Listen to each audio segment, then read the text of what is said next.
When the Turner family decided to leave the chaos of the city behind and move to the sleepy town of Black Hollow, they thought it would be the fresh start they needed. The fast-paced life of urban living had worn them down, and the promise of a quieter, simpler life in a town known for its peaceful surroundings and friendly locals seemed like the perfect escape. For months, they had dreamed of this day, when they would pack up their things, leave the noise of the city, and embrace a slower pace of life. But as they pulled up to the town's borders, something didn't feel quite right. At first glance, Black Hollow seemed idyllic. Nestled between dense forests and rolling hills, the town appeared as though it had been frozen in time. The old Victorian homes, the small local shops with handwritten signs, and the quaint town square were all straight out of a picture-perfect postcard. It felt like the kind of place where everyone knew everyone, and no one ever locked their doors. For Emma and Richard Turner, along with their two children, Lily and Ben, it seemed like the kind of place they could finally put down roots. However, as they drove through the winding streets, a strange unease began to settle in. The town was eerily quiet. It wasn't just the lack of bustling activity. It was the silence itself. No children playing in the streets, no chatter from neighbors, and no distant sounds of traffic. Just the occasional creak of an old house settling in the wind. It was as though the town was holding its breath, waiting for something. They arrived at their new home, an old Victorian house on the outskirts of town. It was larger than they had expected, with peeling paint and overgrown ivy creeping up its walls.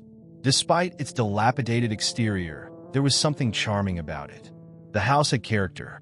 It was exactly what they had envisioned, a place where they could start over, away from the noise and stress of their old life. As they unloaded their belongings, the family was greeted by their new neighbor, Mrs. Hawkins, a woman in her late 60s who lived in the house next door. She had a warm smile and a kind, welcoming demeanor. "Welcome to Black Hollow," she said, her voice carrying a strange undertone, as if she knew something they didn't. "It's a peaceful place, you'll see. You'll fit right in." Her eyes lingered on them a moment longer than was comfortable, but Emma smiled politely and nodded. She didn't want to be rude, and after all, it was their first encounter in the town. The rest of the day passed in a blur of unpacking, setting up, and trying to make the house feel like home. But as night fell, a peculiar feeling crept in. The house, though spacious, felt cold, unnaturally so. The wind howled outside, but the house seemed to be devoid of warmth. The sound of the trees scraping against the windows only added to the growing sense of discomfort.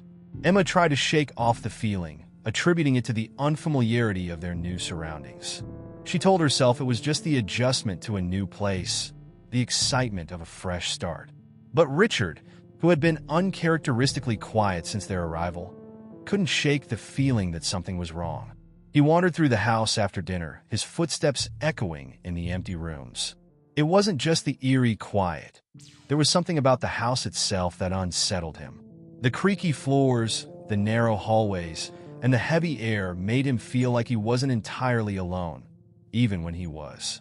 The house seemed to have an oppressive presence, as though it was watching them, waiting.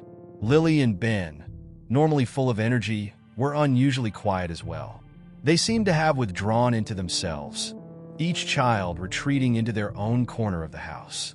Ben, who had always been the adventurous one, refused to go upstairs alone, and Lily, usually the brave one, kept looking out the window with a distant, almost fearful expression. Emma chalked it up to the change in their environment, but Richard wasn't so sure. He had the distinct impression that the house, or perhaps the town itself, was drawing them in, like a spider to its web. That night, as the family settled into bed, Emma tried to brush away the odd feeling that lingered in the air. She and Richard lay in the dark, staring at the ceiling, both of them wondering if they had made a mistake. But when Emma turned over to look at Richard, she froze. His face was pale, his eyes wide with unease. "Did you hear that?" he whispered. Emma strained her ears, but all she could hear was the wind. "It's coming from downstairs," Richard said, his voice barely audible. The sound was faint, but it was there, a low, almost inaudible whispering. It seemed to ebb and flow, like a conversation just out of reach. Emma tried to convince herself it was the house settling, the wind playing tricks. But the whispering continued, growing slightly louder with each passing minute. Richard slowly sat up, listening intently. He motioned for Emma to be quiet, but then the whispering abruptly stopped. A strange, uncomfortable silence filled the room, more unnerving than the whispers themselves. The next morning, the family tried to push the strange events from their minds, telling themselves they were just adjusting to their new home. But as they stepped outside, they couldn't shake the feeling that the town was watching them. Every passing car seemed to slow down as it neared their house, and the few townsfolk they saw on the street looked at them with curious, almost knowing eyes. It wasn't the friendly gaze of a welcoming neighbor. It was something else, a curiosity that bordered on something more sinister. As the day wore on, Emma began to feel that maybe the peaceful life they had envisioned in Black Hollow wasn't as idyllic as they had hoped. Something was off about the town, and no amount of reassurances from Mrs. Hawkins or the friendly smiles of the few residents would make her feel otherwise. The Turner family had arrived in Black Hollow to escape their past, but it seemed as though the town had its own plans for them. The Turner family had not expected much excitement from their new life in Black Hollow, but the growing unease that settled in the house seemed to suggest otherwise. Over the course of the first few days, Emma and Richard tried to immerse themselves in the routine of their new environment, convincing themselves that their discomfort was simply a result of adjusting to a new place. But the strange occurrences continued, and each night, the house seemed to grow colder, the silence more oppressive. It began with small things, scratching noises from within the walls, the sound of footsteps echoing through the empty hallways when no one was around. At first, Emma assumed it was the house settling, the typical creaks and groans of an old building trying to acclimate to its new inhabitants. But soon, the noises became too deliberate, too persistent to be explained away by the structure's age. One night, as she sat in the kitchen preparing dinner, she could hear the unmistakable sound of whispers coming from the walls. It was faint at first, but the longer she listened, the clearer it became. There were words, phrases, spoken in a language she didn't understand, voices too soft to fully make out, but too clear to ignore. Richard, who had been dismissive of her earlier concerns, started to feel it too. One evening, he was sitting in the living room when the whispers grew louder, emanating from the walls around him. They seemed to follow him, drawing closer with each passing moment. And for the first time since they had moved in, he felt an overwhelming sense of dread. He stood up, intending to investigate, but as soon as he reached the hallway, the sound stopped abruptly, leaving behind only the suffocating silence that had become the norm. The children, too, seemed affected. Ben had started to talk about seeing shadows moving just beyond the corners of his vision. Lily, ever the skeptic, laughed it off as his imagination running wild, but even she couldn't ignore the feeling that something wasn't right. They both began to avoid certain rooms. Ben refused to go upstairs alone, and Lily would no longer venture into the basement, claiming that something in the dark corners of the house was watching her. The house, which should have felt like a sanctuary, was slowly becoming a place of fear and uncertainty.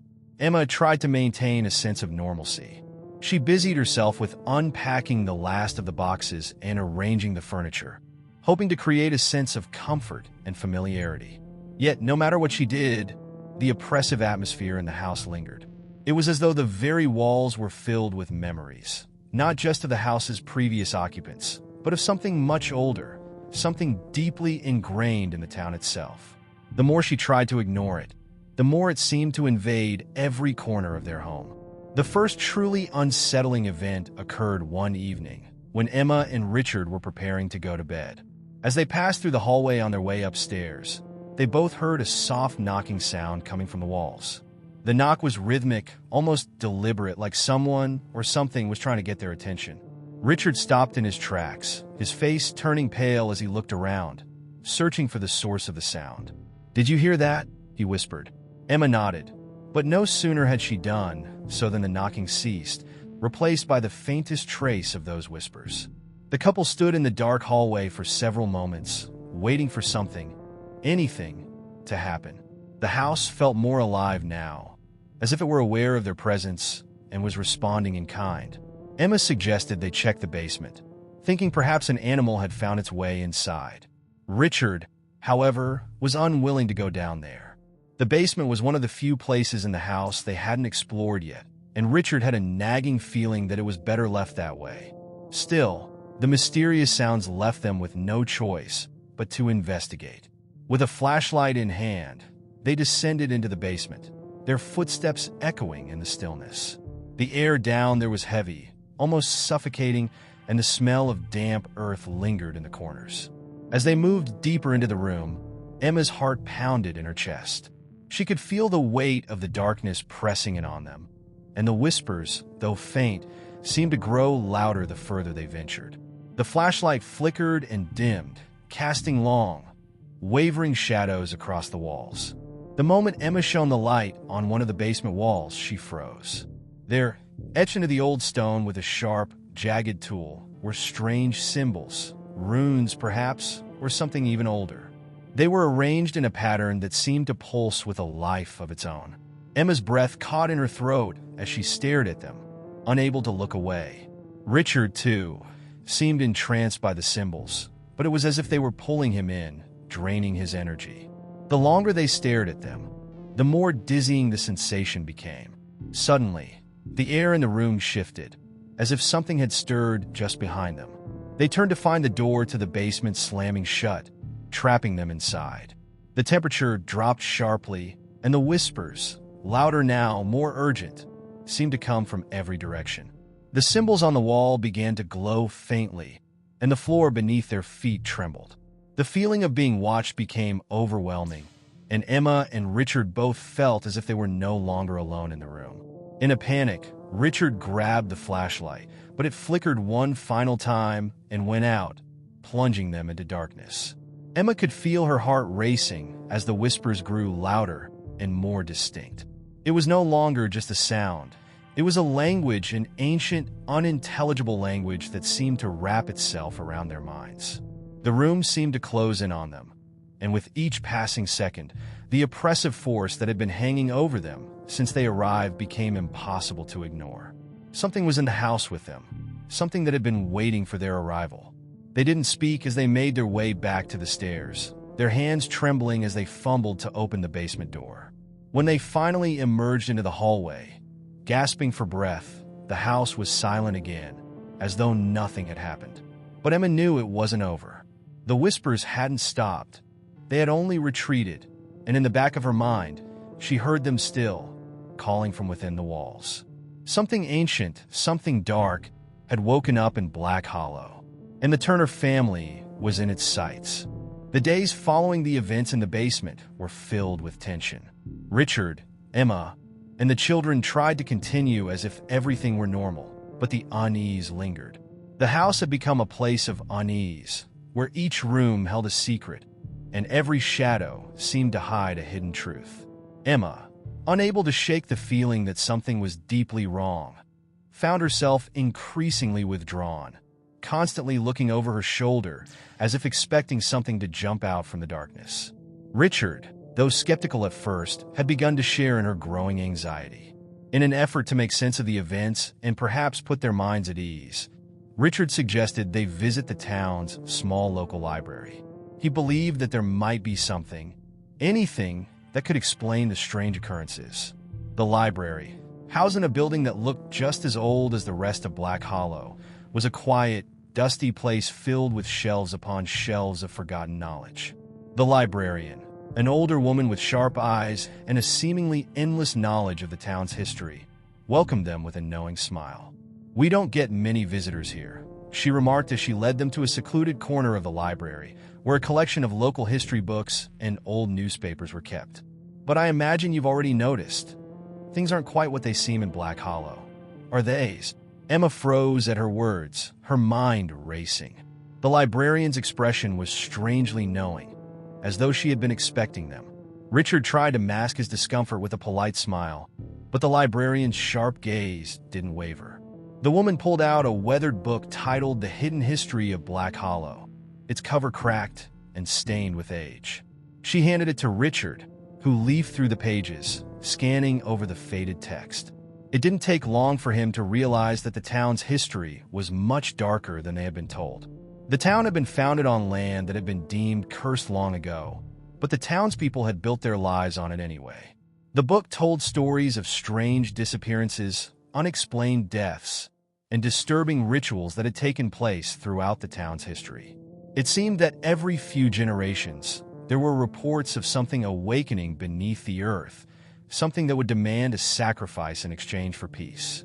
As Richard absorbed the chilling words, Emma glanced out the window, her eyes drawn to the quiet streets outside.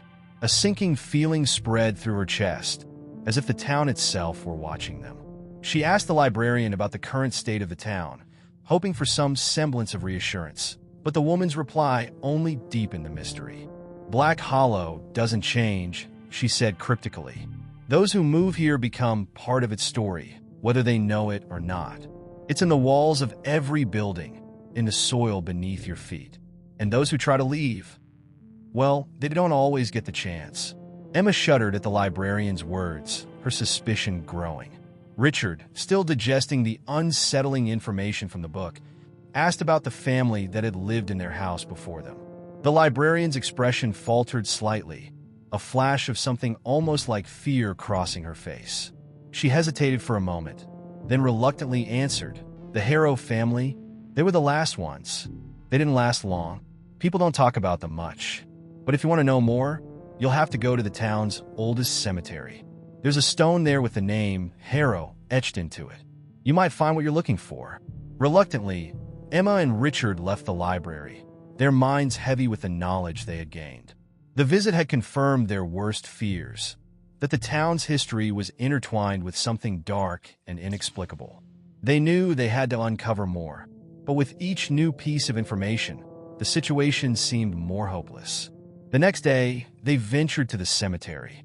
It was situated on the outskirts of Black Hollow, nestled at the base of a hill where the town's oldest residents were buried. The graveyard felt eerily quiet, the air thick with the weight of centuries-old secrets. As they walked between the rows of moss-covered tombstones, Emma couldn't shake the feeling that they were being watched.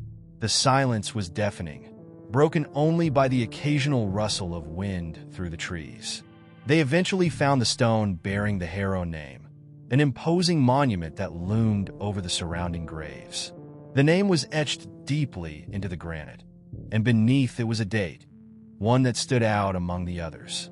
It was not a date of birth or death, but simply the word return. Emma ran her fingers over the inscription, a chill creeping up her spine. She looked around, but there was no sign of anyone else nearby, no explanation for the word that had been carved into the stone. Richard knelt down beside the grave, his mind racing. "What does this mean?" he whispered, almost to himself. It didn't take long for them to realize that this single word was a message, an invitation, or perhaps a warning. The deeper they dug into the town's history, the more it seemed like something sinister, was tied to the land itself. It wasn't just the house that was haunted. It was the town, its very foundation, and its residents. Emma felt a heavy weight on her chest as she looked around the graveyard, noticing that some of the graves were disturbingly fresh, like someone had been tending to them, keeping them maintained. She glanced back at Richard, who stood up with a look of grim realization in his eyes. "We're not just living in a house," he said, his voice low. "We're living in a story that keeps repeating itself." That night, the whispers came again. This time, they were louder, more distinct, and they seemed to call Emma's name. She couldn't sleep, and as she lay in bed, she wondered if the events of the past few days had been building towards something inevitable. Whatever force had been awakened in Black Hollow, it was clear now that it wasn't just a ghostly presence. It was something much older, much more powerful, and it had been waiting for them all along. The next morning, the town felt quieter, almost as though it were holding its breath. Emma's fear deepened, knowing that they were no longer just new residents in a small town. They were now part of its history, whether they liked it or not. The town had secrets, and it was beginning to feel as though the secrets were coming to claim them. The days after their visit to the cemetery were unsettling, to say the least. The town of Black Hollow, which had seemed so quiet and mundane at first, now felt like a place suffused with dread. Richard, still trying to make sense of everything, spent long hours combing through more of the history books, but he found little comfort in the knowledge he was uncovering. Every new discovery seemed to deepen the mystery, pulling them further into a web that had been spun long before they arrived. Emma, on the other hand, had taken to avoiding the house as much as possible. She would walk the town for hours, her steps slow and purposeful, as if to avoid returning to the oppressive atmosphere that had settled over the house. The streets of Black Hollow, while quiet, no longer felt welcoming. The same homes that had once appeared charming now seemed to leer at her with dark, knowing eyes. She caught glimpses of people staring out from behind curtained windows, their gazes unsettling, like they were watching, waiting for something. It wasn't a sense of mere curiosity. It was as though the townspeople were looking to see if she and her family were starting to crack under the weight of the town's secrets. Richard tried to talk to the children about their experiences, hoping that they might have seen or heard something that could explain the odd happenings. But like him, they were reluctant to speak. Their dreams were filled with strange images, shadowy figures, twisted faces, and a deep, oppressive fog that seemed to close in around them. It was impossible to tell whether they were experiencing nightmares brought on by the strange atmosphere of the house, or if they had somehow become entangled in the same dark web that was ensnaring Emma and Richard. It was during one of these quiet afternoons that Emma's unease took a sharper turn. She had been walking near the edge of town, near the forest that bordered Black Hollow, when she noticed something odd. A thin trail of smoke curled up from behind the trees, a smoke that had no clear origin. It wasn't the smoke of a campfire or from any of the town's chimneys. It was the kind of smoke that shouldn't have been there. Her heart quickened, her feet carrying her closer without conscious thought. The smoke twisted and beckoned, pulling her further into the woods as if it were alive. As she ventured deeper into the trees, the air grew thick and stifling. The silence was suffocating, broken only by the occasional rustling of leaves underfoot. Soon, the smoke led her to an old, overgrown path that seemed to disappear into the underbrush. The scent was heavy, earthy, almost metallic. Emma hesitated for a moment, but something inside her urged her to continue, the same instinct that had drawn her to the cemetery days earlier. At the end of the path, she found an old stone circle, nearly hidden by the thick vegetation. The stones were weathered and worn, but there was something undeniably ancient about them. The air around the stones seemed charged, and for a moment, Emma could have sworn she heard voices whispering, faint and distant, like the murmurs of the past. She stepped closer, her breath shallow, when something caught her eye, a symbol etched into the stone at the center of the circle. It was a shape she recognized, a symbol she had seen earlier in the town's history books, though it was barely mentioned, a twisted spiral, a symbol of something old, something forgotten. Her fingers brushed the stone, and a surge of energy coursed through her. She recoiled, her heart pounding in her chest. The whispers grew louder, surrounding her, filling her ears. And then, as if answering a question she hadn't asked, a voice broke through the noise. "You shouldn't be here." Emma spun around, but there was no one there. Just the trees, the smoke, and the oppressive quiet of the forest. The voice had sounded almost familiar. She looked around, expecting to see someone, but the woods were empty, save for the faint trail of smoke that had led her here. She didn't stay long. Her mind was racing, heart pounding, as she turned and made her way back to the house, the forest closing in around her like a suffocating embrace. Richard had returned from his research that evening, his face pale. He had found something, a series of reports from decades ago, recounting strange occurrences tied to the same symbol she had seen in the woods.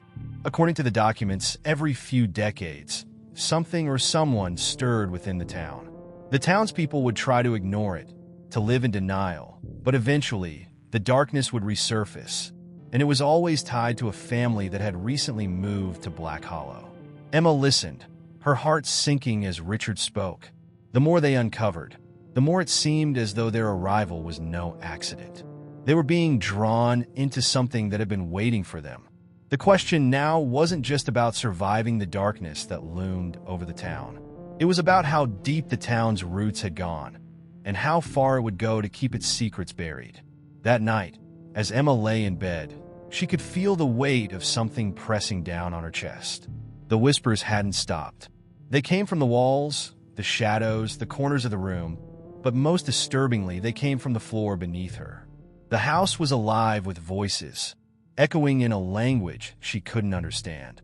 And then, for the first time since they arrived in Black Hollow, Emma felt the cold fingers of fear curl around her heart, knowing that whatever had been waiting for them in the town, it was no longer content to remain hidden. It was coming, and it wouldn't stop until it had them all. The events of the past few days had left Richard and Emma on edge, their once calm existence in Black Hollow now irrevocably altered. Each morning felt like a new weight on their shoulders, the fear growing more palpable with every passing hour. Emma's discovery in the woods, the strange stone circle, and the unsettling symbols had set off a chain of events neither she nor Richard could have anticipated. What had initially seemed like an isolated, strange occurrence now felt like part of a far larger, much darker pattern. They were no longer simply visitors in Black Hollow. They were players in something ancient and terrifying. That morning, Richard had spent hours combing through the town's historical records, desperate for a clue that might make sense of the growing tension. The more he read, the more he came to a chilling realization. Black Hollow was no ordinary town. It had a history steeped in dark rituals, buried secrets, and bloodshed. He uncovered accounts of families that had disappeared over the centuries, their fates never fully explained. Every account pointed to the same horrifying truth. Whenever a new family moved into town, strange things began to happen. It was as if the town itself had a life of its own, one that revolved around a cyclical darkness that emerged every few decades. Emma had also been trying to piece things together, though in her own way. She spent hours walking the town, talking to the few people who dared to speak to her. The townspeople, though polite, were always quick to end a conversation, their eyes darting nervously when Emma asked too many questions. Some seemed to recognize her more than they let on, as though they knew her arrival was inevitable, a part of some preordained pattern. The rest simply turned away, hiding behind their curtains or retreating into their homes as though afraid of something they couldn't or wouldn't name. The most unsettling conversation came when Emma finally approached an elderly woman who lived at the edge of the town. Mrs. Cartwright had lived in Black Hollow for as long as anyone could remember, and Emma was curious if she might know something more about the town's history. The old woman seemed hesitant at first, but something about Emma's persistence made her relent. "You shouldn't be asking questions, dear," Mrs. Cartwright said in a hushed tone, her frail voice trembling. "This town has a way of keeping its secrets, and it's better you don't uncover them. Some truths are buried for a reason." Emma pressed her, her curiosity getting the better of her. "What happened to the families who disappeared? Why does it keep happening?" Mrs. Cartwright looked over her shoulder, as if expecting someone to be listening, then leaned in closer. "There's something in the ground here, something ancient. It doesn't like newcomers. Every so often, a family comes in and the town changes. The atmosphere shifts. People start seeing things, hearing things. That's when the disappearances happen. And it's always the ones who ask too many questions that never come back." Emma was left with more questions than answers. Who, or what, was controlling the town, and why did it seem to have such a tight grip on its residents? Was it a malevolent force, or was there something even darker at play? That evening, Richard returned home to tell Emma what he had found. The documents he uncovered spoke of a family, the Blackwoods, who had lived in the town centuries ago. They were said to have been deeply involved in the occult and had performed dark rituals to summon something they called the Whispering One, an entity believed to be capable of bending time and space. The Blackwoods had vanished mysteriously, but their influence lingered in Black Hollow. According to the documents, every few decades, the entity would return to claim a new family, always one that had recently moved into the town. And this time it seemed the Black family was next. Richard's revelation sent a chill down Emma's spine. They had moved to Black Hollow, thinking they were escaping the stresses of city life, only to find themselves caught in a centuries-old trap. The whispers that Emma had been hearing, those distant, ethereal voices, were not just figments of her imagination. They were real, and they were coming from somewhere deep within the earth itself. The most disturbing part of Richard's research, however, was the fact that the Black family had been in Black Hollow for just over 2 months now. According to the pattern Richard uncovered, that was when the darkness would begin to emerge, when the entity would begin to stir once again. It seemed as though they were on the brink of something far worse than they could ever have anticipated. As the days wore on, the atmosphere in the house grew heavier. The air felt thick with the pressure of unspoken truths, and every creak of the floorboards sent Emma into a state of heightened alert. Richard, too, began to feel the strain of their discoveries. They had reached a point where they no longer felt like passive observers in a strange town. They were now deeply entangled in its dark history. That night, after the children had gone to bed, Emma and Richard decided to confront the truth head-on. They could no longer deny that something was wrong with Black Hollow, nor could they ignore the town's insidious influence. They needed to know what the Blackwoods had done to awaken the Whispering One, and what it would take to stop it before it claimed them, too. As they sat at the table, surrounded by their research, the house seemed to hold its breath. The walls creaked, the lights flickered, and the distant sounds of whispers began to echo through the rooms once more. It was as if the house itself was alive, watching them, waiting for the inevitable moment when the darkness would make its move. And deep down, they both knew, no matter what they discovered, they would never leave Black Hollow the same way they came. The town had already marked them, and the Whispering One was not far behind. The air in Black Hollow had become almost suffocating. Every conversation seemed to be laced with an unspoken tension, as if the town itself was aware of its residents' growing unease. It had only been a few weeks since Richard and Emma began uncovering the dark truths behind the town's past, but it already felt as though they were drowning in the weight of it all. The more they learned, the less they understood, and the more their sense of reality began to unravel. Black Hollow was not just a town. It was a place caught between two worlds, one of everyday life and one of darkness, hidden just beneath the surface. Richard spent his days digging deeper into the history of the Blackwoods and the strange ritual they had performed. He had managed to obtain more documents from the local library, some of which were barely legible, as though the ink had been intentionally faded over time. The more he read, the more he began to see the horrifying connections that tied his family to the Blackwoods' past. Their arrival in the town had not been a coincidence. They were part of a long, twisted chain of events set in motion centuries ago. They had unwittingly walked into a nightmare, and now they were trapped, just as every family before them had been. Emma, too, had been researching the town's past. Her conversations with Mrs. Cartwright and the other townspeople had only served to confirm what they had already suspected. Black Hollow was a town built on secrets, and those secrets were being kept at all costs.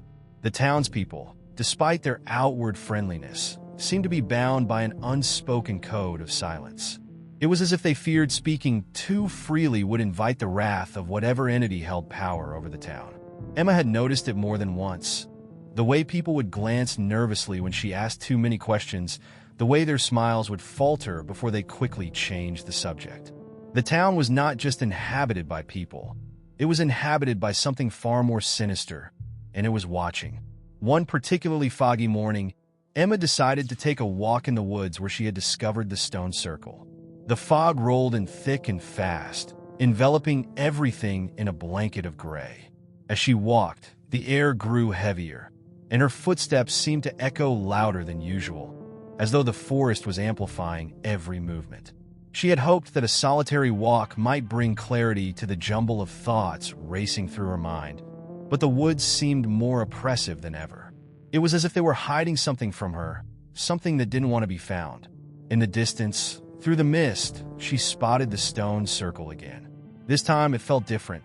The stones seemed to pulse with an unnatural energy, as though they were alive, and as Emma drew closer, she could hear a faint whispering.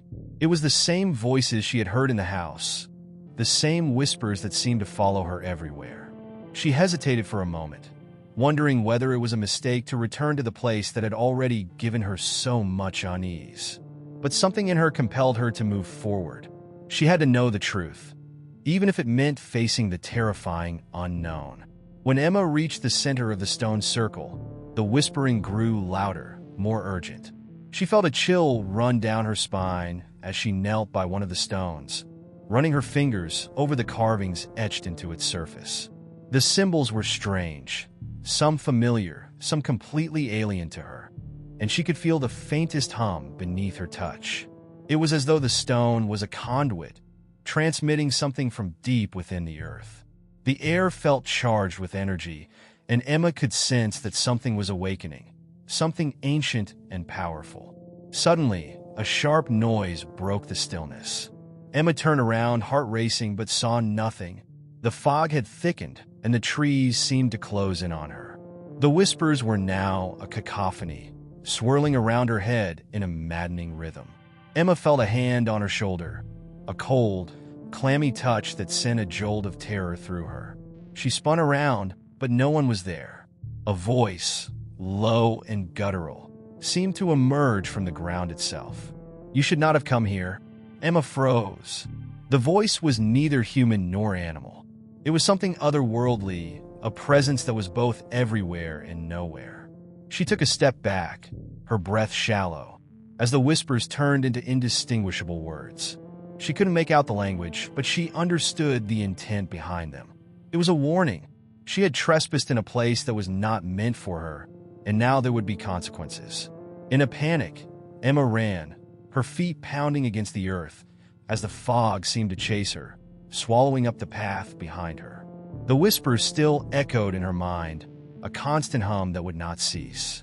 When she finally reached the edge of the woods, she collapsed to her knees, gasping for air, her body drenched in sweat. She had been running from something she couldn't understand, something that was far more dangerous than she had ever imagined. That evening, Richard returned home to find Emma visibly shaken. She couldn't explain what had happened in the woods, but she didn't need to. The look in her eyes told him everything he needed to know. Something had changed, something had awoken, and they were no longer just bystanders in Black Hollow. They were part of the town's dark history, and the town was now drawing them in, slowly but surely. They had crossed the line, and there was no turning back. As Richard sat beside her, the weight of the situation began to settle in. They had been fighting an unseen enemy, an enemy that had been waiting for them, biding its time. The question was no longer how to escape Black Hollow. It was whether they could survive long enough to even try. The storm had begun to gather, and with it, a sense of inevitability. It was only a matter of time before the full force of Black Hollow's darkness would be unleashed upon them, and they would have to face it, whether they were ready or not. The tension in Black Hollow had reached a breaking point. Richard and Emma could feel it everywhere they went, like an invisible weight pressing down on them, making every interaction feel strained, every glance laden with meaning. It was no longer just the town's ominous history that unsettled them. It was the palpable sense that something was unfolding right beneath their feet, something they were powerless to stop. The fog that had once been an eerie feature of the landscape now seemed to follow them everywhere, an ever-present reminder that the town was watching them, waiting. The more they dug into the town's past, the more they discovered that Black Hollow was not merely a place with a dark history. It was a place where history lived on, where the past was not just remembered but actively sustained. It was as if the town itself had become a vessel for some ancient force, a force that refused to die, that refused to let go. The Blackwoods, the town's founding family, were at the center of it all. The rituals, the sacrifices, the whispers, they were all tied to one thing: an attempt to transcend the boundaries of life and death, to reach beyond the veil of the living into a realm where the laws of nature no longer applied. Richard had spent hours in the town library, piecing together the fragmented documents he had uncovered. Each new page was another step deeper into the abyss, another crack in his understanding of reality. He had found references to a ritual, one that had been passed down through generations of Blackwoods, a ritual meant to bind the souls of the dead to the land itself. It was not a simple act of remembrance or reverence for the deceased. It was an attempt to control them, to harness their power, and force them to do the bidding of the living. But there was a catch, a horrifying, undeniable catch. The ritual could not be completed without a sacrifice, without an offering of blood. And in the case of Black Hollow, the bloodline of the Blackwoods had become intertwined with the town's very existence. Every family that had settled in Black Hollow had unknowingly become part of the ritual. They were not just residents. They were pawns, destined to play their part in a game they did not understand. Emma, too, had been researching, but she had taken a different approach. She had spent more time talking to the townspeople, trying to get a sense of the undercurrents that ran through the town's everyday life.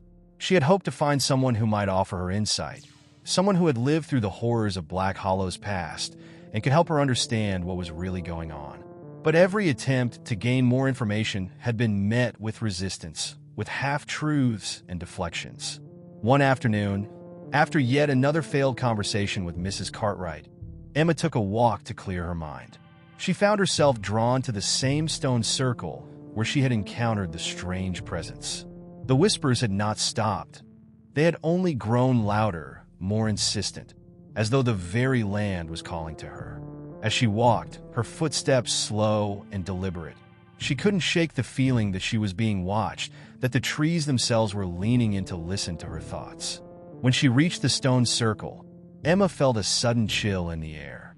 The fog was thicker than ever, and the stones loomed like silent sentinels, their carvings more distinct now than they had been before. She reached out to touch one of the stones, and as her fingers brushed against the cold surface, a flash of memory shot through her mind. It was not her own memory, but someone else's, a memory from long ago, from another life. In the vision, she saw a woman, dressed in the same worn clothes as the other townspeople, her face lined with age and sorrow. The woman was standing at the center of the stone circle, her hands raised high as she chanted something in a language Emma couldn't understand. The ground beneath her feet trembled, and the sky darkened, as though the heavens themselves were reacting to her words. A deep, resonant voice echoed through the air, and Emma felt the weight of it pressing down on her chest. The vision was so vivid, so real, that she could almost feel the coldness of the stone beneath her hands, the vibrations of the earth beneath her feet. The vision ended abruptly, and Emma was left standing in the circle, her heart racing, her mind reeling. The sense of connection to the woman in the vision was overwhelming. She wasn't just an observer. She was part of the vision, as if she had been there with the woman all those years ago. The woman's desperation, her pleading, was palpable, and it shook Emma to her core. Whatever the Blackwoods had done, whatever ritual they had started, it was not over. It had not been completed, and the town was still waiting for the final act. Emma didn't know what to make of the vision, but she knew it was a sign, an omen that could not be ignored. The town's dark history was not something that could be left in the past. It was something that was still very much alive, and it had a claim on her, on Richard, and on everyone else in Black Hollow. Richard had been pacing back and forth in the house when Emma returned, his face pale, his eyes wide. He had found something that made everything they had learned so far seem like child's play. The ritual, he discovered, wasn't just about binding the dead to the land. It was about creating a bridge between the worlds, an opening that would allow something to cross over, something that had been waiting for centuries. It had been the Blackwoods' ultimate goal all along, to breach the divide between the living and the dead, to harness the power of both and become something more. But there was a cost, always a cost. Emma stared at him in disbelief. The weight of their discoveries was becoming too much to bear, and the world around them seemed to be closing in. They were on the brink of understanding, of uncovering the truth that had been hidden for so long. But they were also on the brink of unleashing something that could destroy them all. The storm was gathering, and there was no way to tell whether they could survive it or whether it would consume them whole. The echoes of the past had begun to stir, and they were calling to something far darker than either of them could imagine.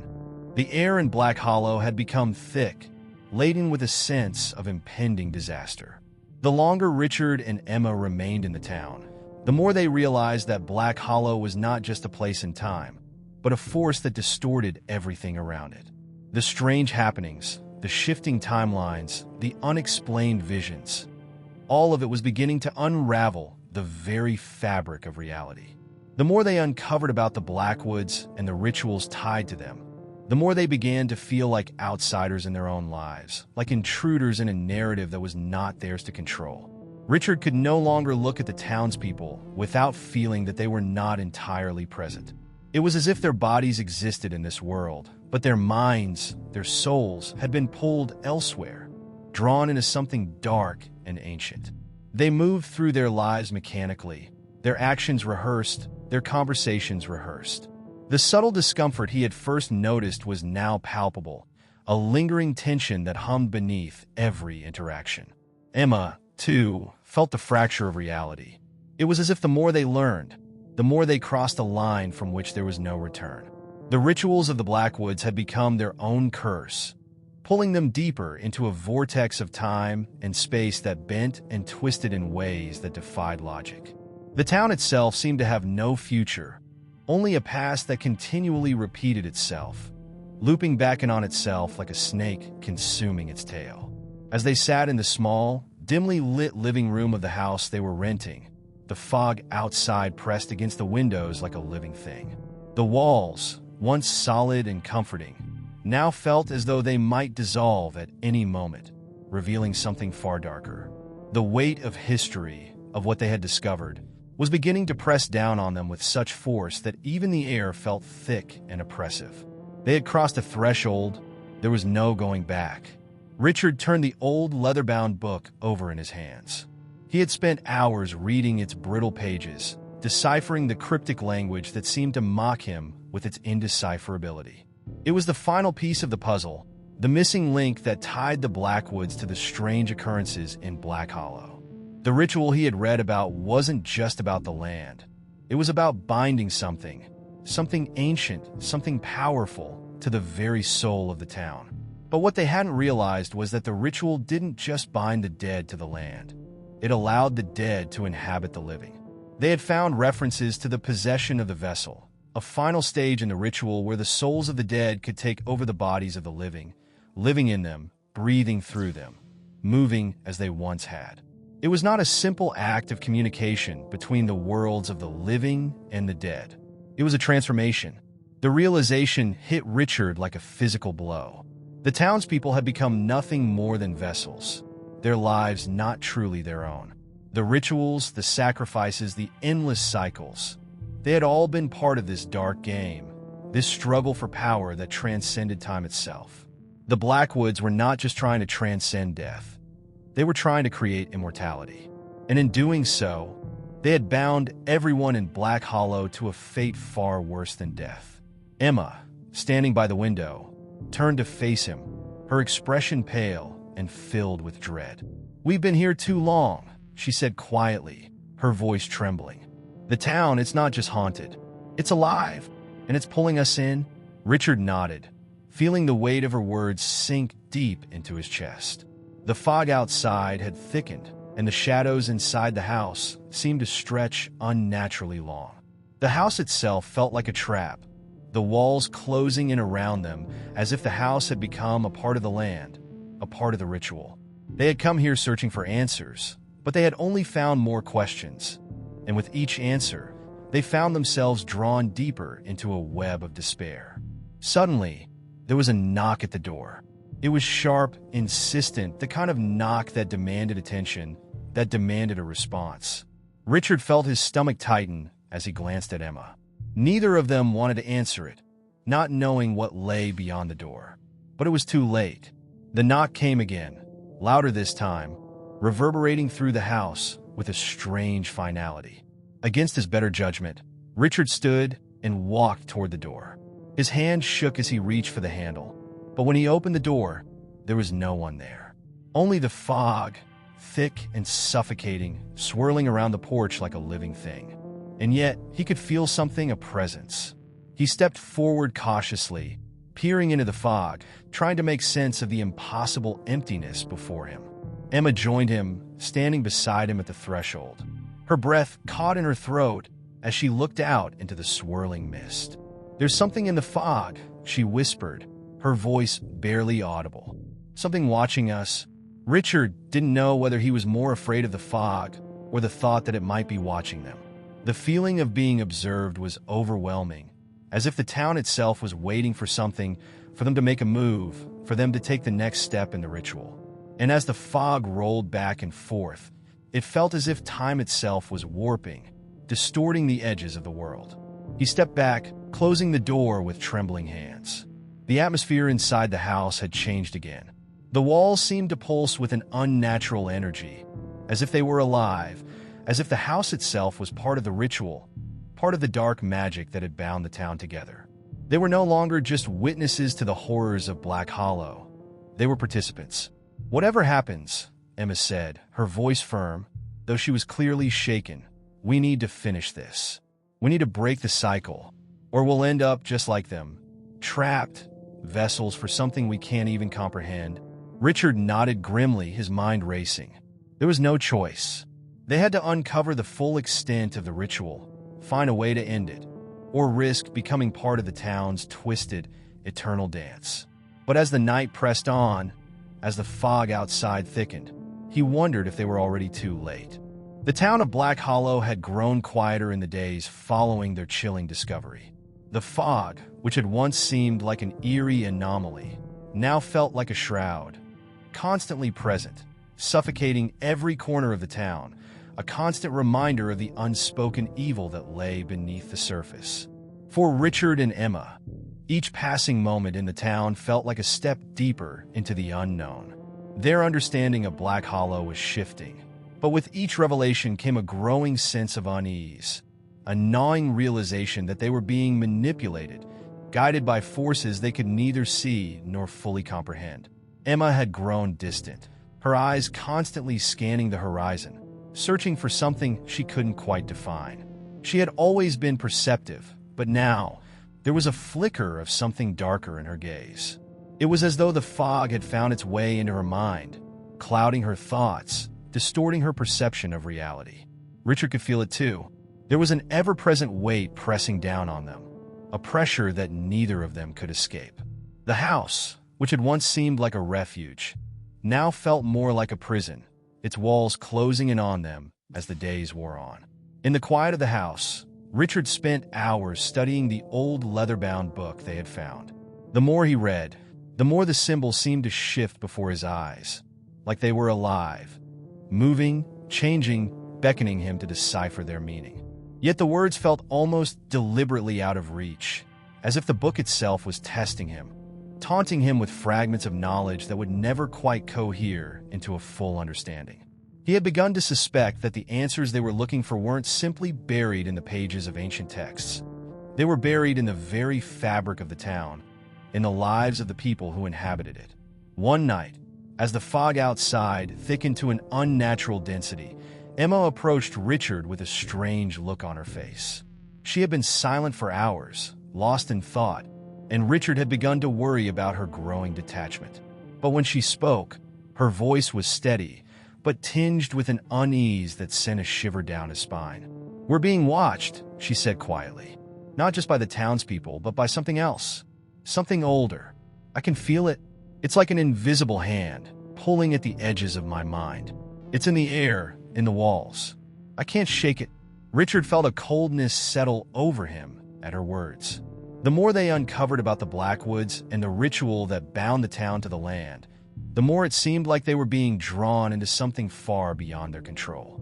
There was a force at work in Black Hollow, something powerful and ancient, and it was becoming clear that it was not just the townspeople who were trapped. Richard and Emma, too, were caught in its web, slowly being consumed by the very forces they had sought to understand. As Emma spoke, Richard's mind raced back to the book.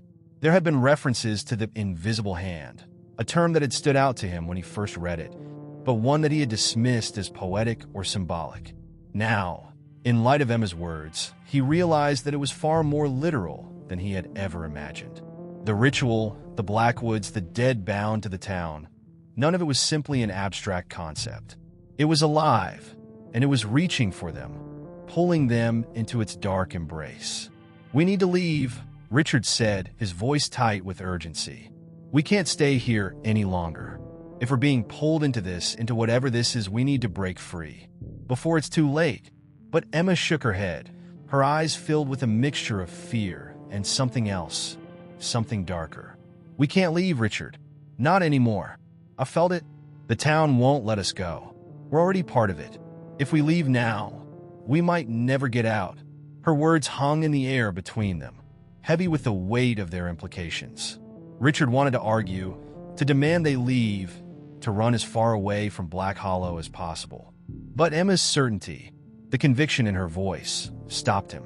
It was as if she had already accepted something he couldn't fully grasp. And for the first time, he wondered if they had been walking into a trap from the very beginning, whether their arrival in Black Hollow had been inevitable, predestined by forces they could never hope to control. The wind outside howled through the trees, its mournful cry carrying the weight of something ancient and terrifying. As Richard looked at Emma, he realized that the fog had crept inside, seeping through the cracks in the walls, curling around the edges of their vision. The town was changing, and so were they. Whatever had begun when they first set foot in Black Hollow had now become an unstoppable force, a force that was altering their very perception of reality. Richard's thoughts were interrupted by a sudden sound, soft at first, like a whisper on the wind, but growing louder, clearer. It was a voice, distant but unmistakable, calling their names. At first, it seemed like the wind itself was speaking, but as it grew louder, Richard could hear it more clearly. It was not a voice he recognized, but the tone was unsettlingly familiar, as if it had come from somewhere deep within his own mind. Richard, the voice seemed to echo from every corner of the house, reverberating through the walls and floorboards. It was as if the house itself was alive, responding to the call. Richard looked at Emma, his heart racing. She was staring at him, her eyes wide with fear, her breath shallow. She could hear it too, and in that moment, Richard realized that they were no longer alone. The voice, now louder than ever, came again, this time more insistent, more urgent. "Come to me." It was not a plea, but a command. Richard felt the air grow cold, his breath crystallizing in the suddenly frigid room. The walls seemed to pulse with an unnatural energy, the very foundations of the house groaning as if in pain. It was as if someone was trying to break through, to reach them from beyond the veil that separated the living from the dead. And for the first time since arriving in Black Hollow, Richard understood the true nature of the force that had been pulling at them, drawing them deeper into its web. It was not just the town, not just the ritual. It was something older, something more insidious, something that had been waiting, biding its time, for them to arrive. They were not the first to hear the voice. They wouldn't be the last. It had always been there, lurking in the shadows, waiting for its next vessel. And now, it had found them. The night following the eerie encounter with the voice was one that neither Richard nor Emma could fully grasp in their waking moments. The house had grown colder, despite the furnace running continuously. The air felt heavier, charged with an invisible presence that wrapped around them like an old, damp cloak. As Richard lay awake in bed, staring into the dark, he could still hear the voice echoing in his mind, its cold, commanding tones seeping into his thoughts. It was as though it had planted itself within them, waiting for the moment when it would take root and twist them into its servants. The unease that had already settled over them had now grown into something far more profound. It was as if the world outside the house, the very town of Black Hollow, had shifted in some subtle but undeniable way. What had once seemed like a place they could explore and understand had transformed into a maze of strange occurrences and terrifying revelations. The fog that blanketed the town had begun to feel more like a physical barrier, an unseen wall that separated them from the rest of the world. It kept them isolated, alone with their growing fears and the sinister presence that haunted them. Emma, too, had changed. Her earlier detachment had deepened into something darker. She seemed consumed by the feeling that they were no longer just visitors in Black Hollow, but participants in a long-forgotten ritual, one that would drag them into its orbit whether they willed it or not. She spent hours poring over the pages of the book, muttering to herself in a language Richard couldn't understand. Sometimes, she would stop abruptly, her eyes wide with terror, as if she had glimpsed something beyond the page, a truth that was too horrifying to fully comprehend. It was in the early hours of the morning that Emma confronted Richard with a revelation that would change everything. She had been restless, pacing the floor in the dark, when she suddenly stopped in front of him, her face pale, her eyes filled with a mix of disbelief and dread. "It's not just the town," she whispered, her voice trembling. "It's the people. They're all in on it. They're not what they seem. They've been waiting for us." Richard looked at her, confusion swirling within him. "What do you mean? What do you mean they've been waiting for us?" "The Blackwoods," she continued, her voice low and urgent. "They're not just the family that runs the town. They're the ones who've been keeping this whatever this is alive. All of them, everyone in this town, they've been involved in the ritual for generations. They've been calling us here, Richard. All of this, it's been set in motion long before we even arrived." Richard's mind raced to process her words. He had always suspected something was off about the Blackwoods and the townspeople. But this was a step beyond his worst fears. Could it really be true? Had they been manipulated from the very beginning, drawn into Black Hollow like pawns in a game they didn't even know was being played? "It's the ritual," Emma continued, her voice quivering. "The Blackwoods, they're not just a family. They're the keepers of an ancient, forbidden power. They've been sacrificing people, binding them to the land. And now they want us. They want our blood." The words hit Richard like a physical blow, knocking the breath out of him. He could feel the weight of her revelation pressing down on him, suffocating him in a way he had never experienced before. It was as though the town itself had conspired to draw them into this nightmarish web. Everything, the strange happenings, the whispers, the suffocating fog, had been part of a plan that had been set in motion long before they had ever set foot in Black Hollow. "But why us?" Richard asked, his voice barely above a whisper. "Why are we the ones they've chosen?" "I don't know," Emma replied, her eyes distant. "But it's clear now. They've been preparing for this moment for generations. With a final piece, Richard. Once they have us, the ritual will be complete." The gravity of her words settled over them both. For the first time since they had arrived, Richard felt the full weight of the situation. They were no longer just observers or even victims. They were part of the ritual now, caught in a cycle of darkness that had been playing out for centuries. The town, the fog, the Blackwoods, they were all pieces of a puzzle they had never been meant to solve. As the days passed, the pressure continued to mount. Every conversation with the townspeople felt more like an interrogation. Every interaction a reminder that they were being watched. The couple tried to speak to a few residents, hoping to find someone who could offer an explanation, but each attempt was met with cold indifference or evasive answers. It was as if the town itself had sealed them in, blocking any chance of escape. Even the locals, whom they had once assumed were simply strange or standoffish, now appeared to be part of a greater conspiracy. The oppressive atmosphere seemed to build to a breaking point when they discovered the true nature of the Blackwood estate. It wasn't just the house that had been passed down through generations. It was the very land itself. The Blackwoods, Richard and Emma realized, had not simply owned the town. They had claimed it, binding themselves to its fate in a pact older than anything they could comprehend. The land was cursed, a living entity that thrived on the sacrifices of its people. And the Blackwoods were its caretakers, ensuring the ritual continued for as long as the land demanded it. By now, Emma's behavior had become even more erratic. She would speak in tongues at odd hours, her body twitching as if under the influence of some unseen force. Richard, desperate to understand, turned once more to the book, hoping to find some way to break free, some way to sever their connection to Black Hollow. But the more he read, the more the pages seemed to warp and change, as if the book itself were alive, pushing him deeper into the ritual's grip. In a moment of despair, Richard finally confronted Emma, demanding that they leave, even if it meant running into the unknown. But her response was chilling. "It's too late, Richard. We've already crossed the line. The moment we stepped into Black Hollow, we were chosen. There's no escape from this." The walls of the house seemed to pulse with the truth of her words.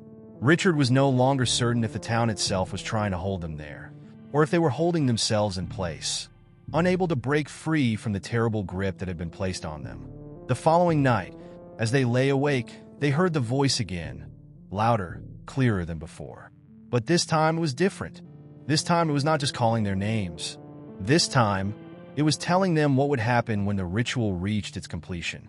And as they listened in horror, they realized the truth they had been denying.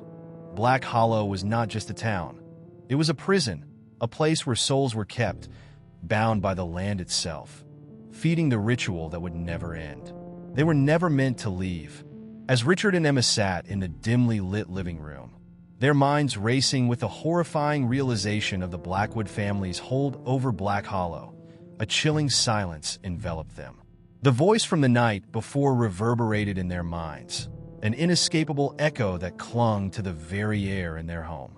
They had been caught, trapped in the suffocating web of this town and its sinister, unbroken history. But the truth they had uncovered about the ritual, the sacrifices, and the land itself had begun to gnaw at their resolve, chipping away at whatever hope they had left. What made the situation even more unsettling was the fact that they were no longer certain what was real and what was simply a manifestation of the curse that gripped Black Hollow.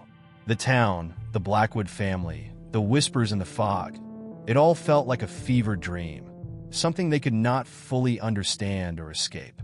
Emma had grown distant, lost in her thoughts, her mind seemingly slipping further away with each passing day.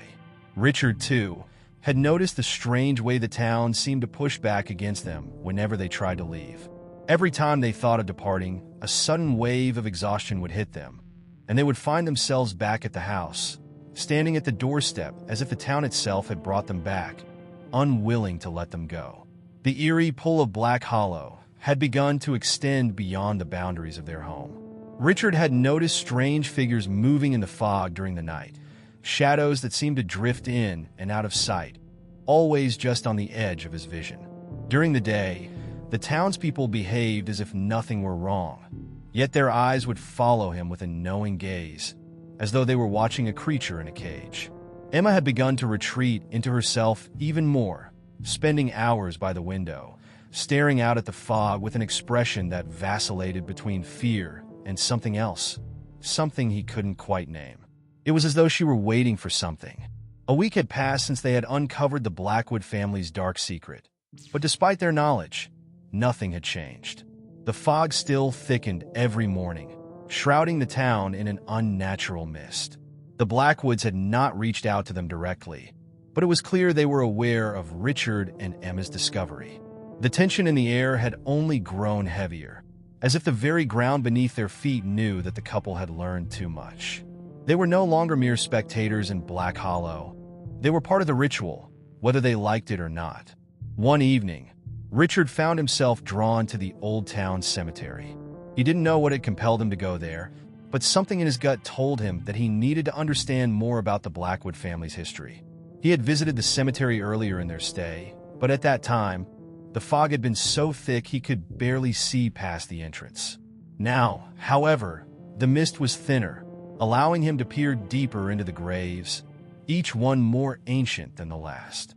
The stones were weathered, their inscriptions nearly worn away by time, but some were still legible, and as Richard read the names, a chilling pattern emerged. The names on the gravestones stretched back for generations, decades, even centuries. But what stood out to Richard were the dates. The Blackwood family had not only been in control of the town for an impossibly long time, but they had also buried their dead in this very cemetery. Their ancestors had been there, side by side with the townspeople, taking part in the rituals that had bound them to Black Hollow. The grave markers were not just reminders of the past. They were part of the living history of the town, each one representing a soul that had been claimed by the land. And as Richard traced his fingers along the weathered stones, he felt a cold presence, as though the spirits of the Blackwoods were still watching him, waiting for him to join them. It was then that he realized the horrifying truth. The Blackwoods did not simply perform the ritual, they were the ritual. Their blood was bound to the land, their very essence woven into the fabric of Black Hollow. The land had claimed them, and in return, they had kept the town alive, feeding it with the souls of those unlucky enough to cross its threshold. The Blackwoods were not simply the caretakers of the ritual. They were the ones being sacrificed to it, year after year, century after century. And now, Richard and Emma were to be the final pieces in a puzzle that had been building for generations.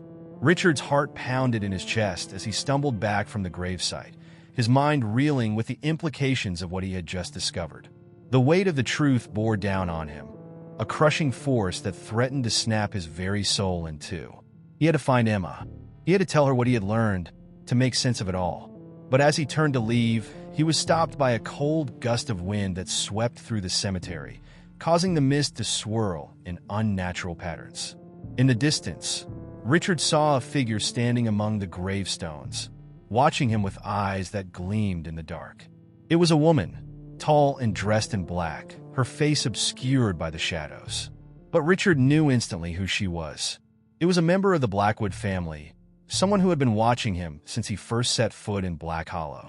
She stepped forward, her movements fluid and almost predatory, as if she had been waiting for him to uncover the truth.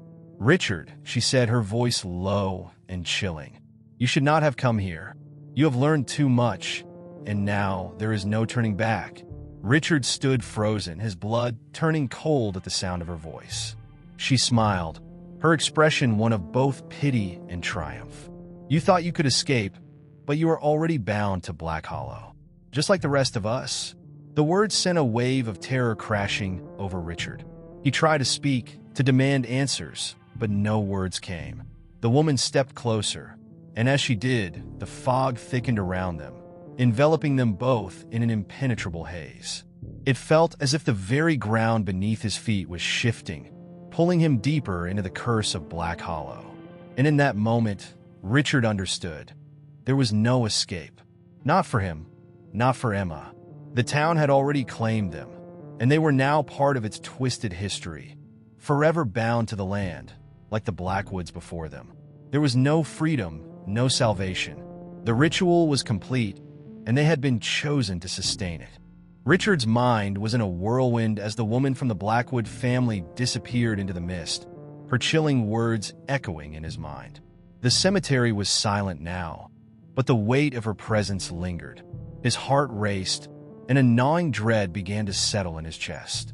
He had always believed that there was a way to break free from Black Hollow, that there had to be some escape, some key that would allow him and Emma to leave, to go back to their old lives. But the woman's words shattered that illusion. There was no turning back. The town had already claimed them, and the more Richard thought about it, the more he realized the horrifying truth of her statement. He couldn't shake the image of the Blackwood family's graves, the endless line of ancestors whose lives had been bound to the land. They were not just caretakers of a curse. They were the curse. Each generation, each life had contributed to the strength of Black Hollow's grip. And now, Richard and Emma were to be the next generation, the next bloodline to sustain the land's dark power. The realization struck him with the force of a physical blow. There was no escape, no way to undo the pact that had been made centuries ago. When Richard returned home, Emma was waiting for him, her face pale and drawn, her eyes distant. He knew she had been feeling the same heavy presence in the town, the same suffocating force that seemed to pull them deeper into its grasp. Her silent stare seemed to ask the question he wasn't ready to answer. They had talked before about leaving, about escaping, but now he understood. The very land they stood on would not allow it. And worse, it was changing them. The fog that had once been unsettling now felt like a constant companion, always there, whispering, urging them to stay. The air itself was thick with the weight of unseen eyes, as if the land was waiting for something, waiting for them to make their final decision. They had come to Black Hollow looking for a fresh start, but now, the town felt more like a trap than a sanctuary. The house, once a symbol of hope, now felt like a prison, the walls closing in with every passing day. The truth was undeniable. They were part of something much larger, something ancient and far beyond their understanding. They had stumbled into a cycle that had been ongoing for generations, a cycle they were now a part of. As Richard sat down beside Emma, he realized that they were standing at a precipice, faced with an impossible choice. "Emma," Richard began, his voice hoarse with emotion, "we need to face the truth. The town is never going to let us leave. It's a part of us now, just as much as we're a part of it." Emma's eyes flickered with a mixture of fear and resignation, and Richard could see the toll this realization had taken on her. Her body trembled, as if she were fighting against an invisible force, a force she could no longer deny. "I don't understand," she whispered, her voice barely audible. "How is this possible? How can we be bound to a place we never chose? To a curse we never asked for?" Richard swallowed hard, trying to put into words the impossible truth that had become his reality. "It's the land. The Blackwoods, they're part of it, just like we are now. The curse, the ritual, it's not something we can escape. We're already trapped here, and the longer we resist, the worse it will become." Emma closed her eyes, her breath coming in short, sharp gasps. It was as if the weight of her fear was finally breaking through, and she could no longer keep up the illusion that everything would be okay. Richard had always known how strong she was, how capable she was of holding it all together.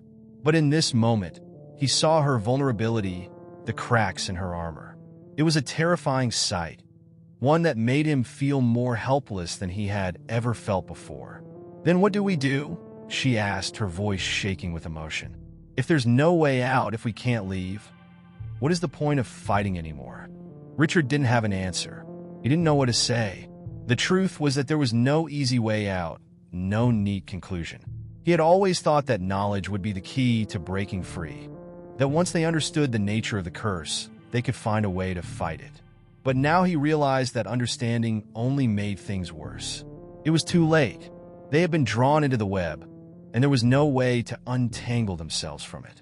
But even as Richard struggled with the hopelessness of their situation, a small, dangerous thought began to form in the back of his mind. What if there was a way to break the cycle? What if the Blackwoods weren't the only ones who could end the ritual? Could he and Emma do something? Could they take the curse into their own hands, make their own choice? It was a risky thought, one that could lead to their destruction, but it was the only possibility left. The only option that hadn't been fully explored.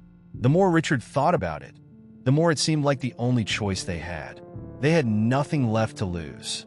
The Blackwoods had made their bargain with the land, but Richard and Emma were free to make their own. And if it meant confronting the darkness head-on, breaking the cycle in their own way, then perhaps it was worth the risk. The question was, what would that sacrifice look like? What price would they have to pay to free themselves from the land's unrelenting grip? As the night wore on, Richard and Emma sat in the silence of their home, their minds racing with possibilities. They had no answers, no clear path forward, but they knew one thing for sure. The town's grip was tightening, and their time was running out. The Blackwoods were watching, waiting, and the final choice was coming. Richard could feel it in his bones, the weight of the decision pressing down on him like an inevitable force. Whatever they chose, it would change everything forever. And so, in the darkness of Black Hollow, with the fog rolling in once more, Richard and Emma found themselves at a crossroads. They could submit to the curse, accept their fate as the newest participants in the Blackwood family's cycle of sacrifice, or they could choose to fight, to rebel against the land that had claimed them. Either way, there was no going back. The question now was, would they choose to live, or would they allow the town to claim them as it had claimed so many others before? Richard awoke the next morning with the oppressive feeling of being watched. The fog had settled in overnight, thick and dense, just as it had every other day since their arrival in Black Hollow. It was becoming harder and harder to ignore the sense of unease that clung to the air, pressing in on his every thought, making it difficult to think clearly. The house that had once felt like a sanctuary now seemed more like a cage. The walls were closing in on them, the weight of the curse too heavy to ignore any longer. Richard couldn't shake the thought that the land itself was alive, that it had a will, a force that directed events just as much as the Blackwood family did. Emma, too, seemed different, her face drawn, eyes hollow, as if the toll of the town was finally starting to manifest on her. She had become withdrawn, almost as if she were afraid of the shadows that lurked just outside the windows, or the creaks and whispers of the house at night. Richard couldn't blame her. He, too, had begun to hear things that shouldn't be there. Soft voices in the distance, the faint sound of footsteps that echoed through the halls when no one else was home. It was as if the very fabric of reality was starting to warp, bending under the pressure of something unseen. The town was watching them, and that presence, that unseen hand, was only growing stronger. As the days passed, Richard felt the urge to leave, to take Emma and just drive away, but he knew it was futile. There was nowhere to run, not anymore. The pull of Black Hollow was inescapable, a magnetic force that kept them bound to the land. The woman from the Blackwood family had been clear. There was no leaving. But Richard had an unsettling thought. What if leaving wasn't the only option? What if there was something deeper to be understood? What if the key to breaking the curse didn't lie in physical escape, but in confronting the very thing that held them here? The Blackwood family had made their bargain with the land, but Richard wasn't sure he had to play by their rules. He began to research the town's history, delving into old records at the local library. The librarian, a frail, elderly woman named Mrs. Darby, had given him a strange look when he asked about the town's past. It was as if she already knew what he was searching for, as if the knowledge itself was forbidden. But she handed him a few old, dust-covered books, the pages yellowed with age. Richard's hands trembled slightly as he flipped through the pages, his eyes scanning for any mention of the curse. And there it was, buried in an old diary written by one of the Blackwoods, a cryptic reference to a binding made long ago, a pact forged in the blood of the first Blackwood ancestors. The words were vague, but they spoke of a ritual, a binding of land and blood. The Blackwoods had chosen to align themselves with the forces of the land, to give up their autonomy in exchange for power. The price was steep. Each generation would be bound to the land, unable to leave, forced to sacrifice something of great value to ensure the prosperity of Black Hollow. Richard didn't fully understand the details, but it was clear that the Blackwoods were never truly free. They were prisoners of their own pact, just as he and Emma were now. The thought twisted in his stomach. They hadn't known what they were walking into when they had come to Black Hollow. They hadn't realized that the town's history ran much deeper than its quiet, idyllic surface. As he sat in the library, his mind racing, Richard couldn't help but wonder if the pact could be broken. Was there a way to undo what had been done centuries ago? The more he thought about it, the more he realized that the answer lay not in running, but in understanding the full extent of the ritual. If they could uncover the truth, perhaps they could rewrite it, break the cycle that had been set in motion. But the question remained, how could they defeat something so ancient, so deeply ingrained in the very fabric of the town itself? Richard returned home that evening, his head full of thoughts and theories, only to find Emma sitting in the living room, staring blankly at the fireplace. Her posture was stiff, as though she had been waiting for him, yet her eyes were vacant, distant. It was as if she hadn't heard him enter. He called her name, but she didn't respond. His heart sank. It was becoming harder to reach her. The town, the curse, it was all starting to take hold of her in ways he couldn't control. When she finally spoke, her voice was barely above a whisper. "I don't feel like myself anymore, Richard," she said, her voice shaky. "The town is changing me. I feel like I'm fading away." Richard's stomach clenched. "What do you mean?" he asked, trying to make sense of her words. "What's happening to you, Emma?" She shook her head, her eyes clouded with fear. "I don't know. I've been having dreams, visions. The Blackwoods, they're watching me. It's like they're calling me. I can hear them, Richard, calling my name in the dark. And sometimes, I can't tell if I'm awake or asleep anymore." Richard's breath caught in his throat. Her words mirrored his own fears. The town was changing them, altering their perception of reality. The line between dream and waking was becoming blurred. He reached for her hand, but she pulled away, as if recoiling from his touch. It was like the curse was already working its way into her, eroding her very sense of self. For the first time, Richard felt the true weight of what they were up against. This wasn't just a town with a dark history. This was something alive, something that had power over their minds, their souls. He had thought that if he could just understand the curse, if he could find a way to break it, he could save Emma. But now he realized that the curse wasn't just about the land. It was about control. The Blackwoods had woven themselves into the very fabric of Black Hollow, and now they were extending that control over Richard and Emma. There was no way to escape it. Not unless they confronted the Blackwoods directly, and even then, Richard wasn't sure they would survive the confrontation. As he sat in the darkness with Emma, the weight of their situation settled on him like a stone. There was no easy solution.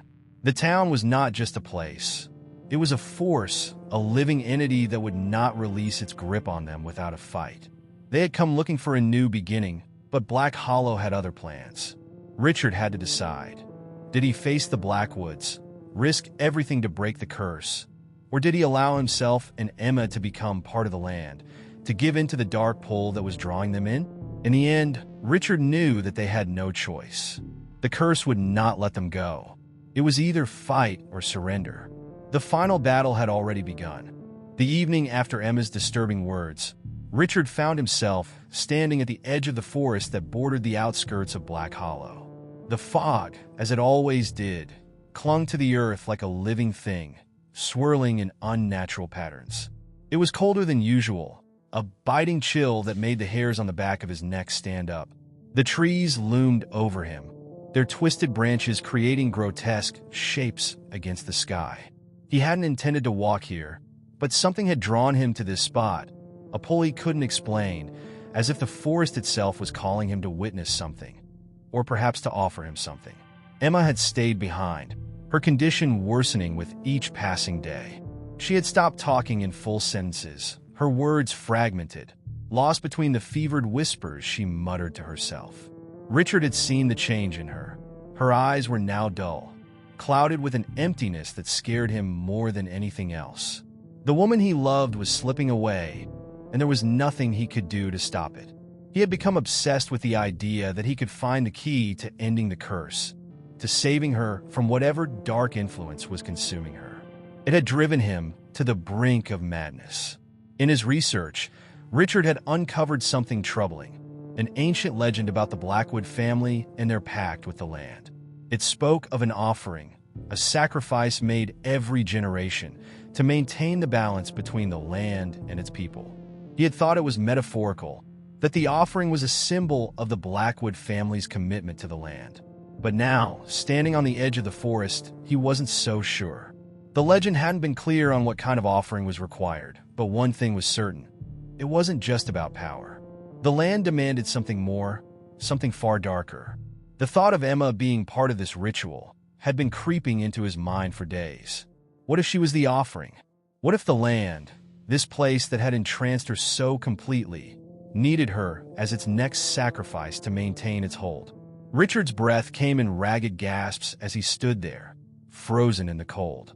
The idea was too horrific to fully consider, but he couldn't shake the feeling that it was true. The land had already begun to take its toll on her. Her dreams, her strange behavior, the way she seemed to be losing herself to something much older and darker than any curse he could understand. But as he stood there, his feet rooted to the ground, something strange happened. The fog parted for a moment, revealing a faint glow coming from deeper within the trees. Richard's pulse quickened. The light flickered like a flame, but it was no ordinary flame. It seemed to pulse with life, with intent. Without thinking, he stepped forward, moving toward the light, drawn by something that was both terrifying and irresistible. Every instinct in him screamed to turn back, to run, but his feet carried him forward, deeper into the woods. The path he followed wasn't clear. The trees, thick and gnarled, seemed to bend toward him, as if they were guiding his steps. His heart hammered in his chest as he moved forward, each step taking him farther from the safety of his home, from Emma. The fog grew thicker around him, until he could barely see his hand in front of his face. And then, without warning, the fog cleared again, and he found himself standing in a small clearing, bathed in the strange, flickering light. In the center of the clearing, a stone altar stood, weathered by time, but still imposing in its dark grandeur. The altar was surrounded by ancient symbols carved into the stone, symbols that Richard recognized from the old texts he had found. These symbols were the key to understanding the Blackwood family's pact with the land. They spoke of binding, of sacrifice, and of an offering that must be made to maintain the power that flowed through Black Hollow. Richard's throat tightened as he realized where he was. This was the place, the heart of the curse, the source of the Blackwood's power. Before he could react, the light grew brighter, and Richard felt a strange sensation in his chest, as if his very soul was being pulled toward the altar. It was as if the land itself was calling him, urging him to complete the ritual. He tried to step back, but his body refused to obey. The air around him thickened, pressing down on him, suffocating him. The symbols on the altar began to glow with an eerie, pulsating light, and Richard understood with chilling clarity. This was the offering. This was what the land demanded. The ground beneath him seemed to tremble, and a voice echoed in his mind, deep and ancient. It was the land, or something far older that inhabited it, speaking to him. "You have come," the voice intoned, as if it had been waiting for him all along. "You seek to break the cycle, but the land will not be denied. The offering must be made, and only then will you understand." Richard's pulse raced. The voice was clear now, surrounding him, overwhelming him. "What is the offering?" he asked, his voice barely a whisper, drowned out by the increasing hum of power that seemed to vibrate in the air. The voice laughed, low and menacing. "The offering is life. The land must consume to thrive. It is the price that must be paid, and it is always paid by one who dares to defy it." Richard's heart stopped. The realization hit him like a physical blow. Emma was the offering. The land had claimed her, just as it had claimed all the Blackwoods before her. The curse was not something he could fight or escape. It was an inevitability, a force that had been set in motion centuries ago. The power of Black Hollow required a blood sacrifice, and Emma was the chosen one. His mind raced. Could he stop this? Could he change the course of the ritual? Or was it already too late? The voice in his head continued to chant, the words growing louder and more insistent, as if it were trying to drown out his thoughts. Richard could feel the cold grip of despair settling in. But there was a flicker of something else, something primal, anger, fear, and a desperate resolve to save the woman he loved. But as he stood there, the fog thickening again, Richard knew that the land had already decided. There was no escape from the pact, no way to undo what had been done. The offering would be made, and the land would claim its due. And there, standing in the clearing, Richard realized the true cost of their arrival in Black Hollow. It was their lives, their very souls, that had been the price all along.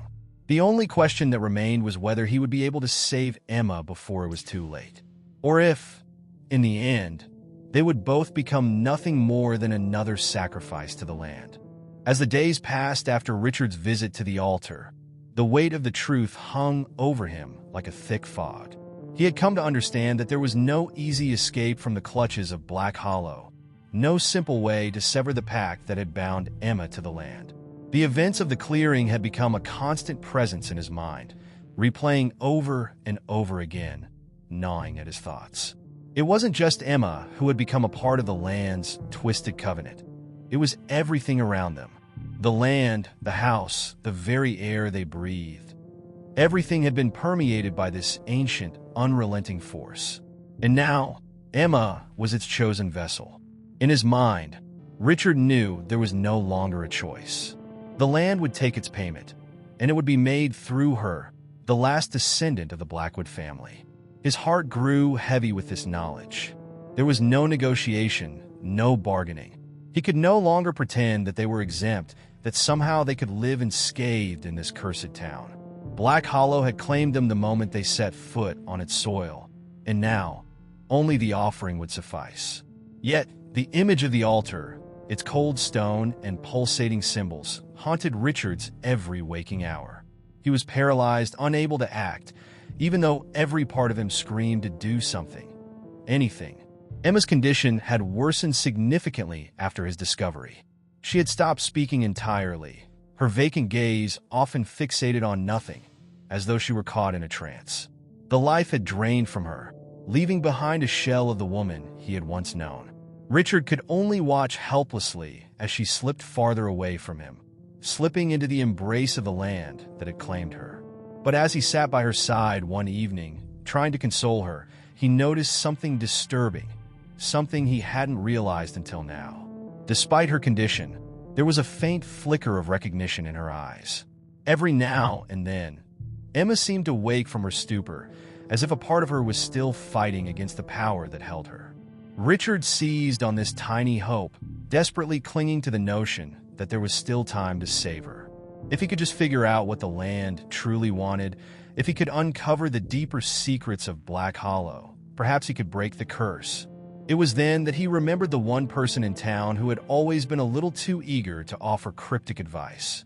Hannah, the elderly woman who had warned them to leave when they first arrived. Her warnings had seemed like the ramblings of an old woman at the time, but now Richard realized they might hold the key to understanding the true nature of the curse. She had known more than she had let on, and perhaps she had known from the start what would happen to them. Richard decided he would seek her out, determined to find the answers that had eluded him so far. He didn't care what the cost was. He had to find a way to free Emma, to break the chains that bound her. He couldn't stand the thought of losing her, of letting Black Hollow claim her as it had claimed so many before. If the land demanded a sacrifice, he would give it something else, something it would never expect. The next morning, Richard set out for Hannah's house. It was a small, crumbling cottage on the far edge of town, shrouded by a thick forest. As he walked, he tried to steady his thoughts. He had no idea what to expect from Hannah. Would she be willing to help him? Would she reveal the full truth of what had been happening in Black Hollow? Or would she remain silent, complicit in the land's eternal hunger? He didn't know, but he had no other choice but to try. When he reached the cottage, he found the door ajar, as though it had been left open just for him. Richard stepped inside cautiously, his footsteps echoing in the empty space. The air inside was thick with the smell of old herbs and decay. The walls were lined with bookshelves, some of which were sagging under the weight of their contents, as if the knowledge contained within them was too much for the house to bear. He called out, but there was no answer. He moved deeper into the house, and that's when he saw her, Hannah, sitting by the fireplace, her back to him. Her long, silver hair cascaded down her back, and her gnarled hands were folded in her lap. She didn't turn around when he entered, but Richard could feel her awareness, as though she had been waiting for him all along. "I knew you would come," she said, her voice as soft as the wind outside. "You've learned too much now, Richard. The question is, what will you do with what you know?" Richard felt a chill run down his spine.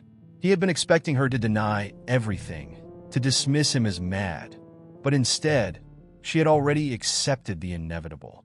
"You know what's happening to Emma," he said, his voice shaking with a mixture of fear and anger. "You know what's causing it.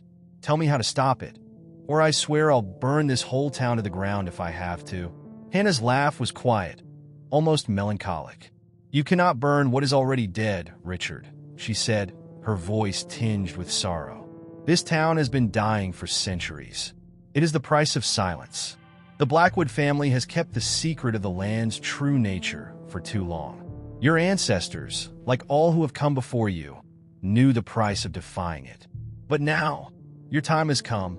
Richard's heart pounded in his chest. "What do you mean? The price of silence? What do I have to do to save her?" Hannah's eyes finally turned toward him, and Richard saw a flicker of something that could have been pity. "There is no saving her now, Richard. Not unless you're willing to give something in return. The land is already chosen, and it will take what it wants. But you may yet have a chance if you are willing to break the silence. If you are willing to speak the truth that has been buried for generations."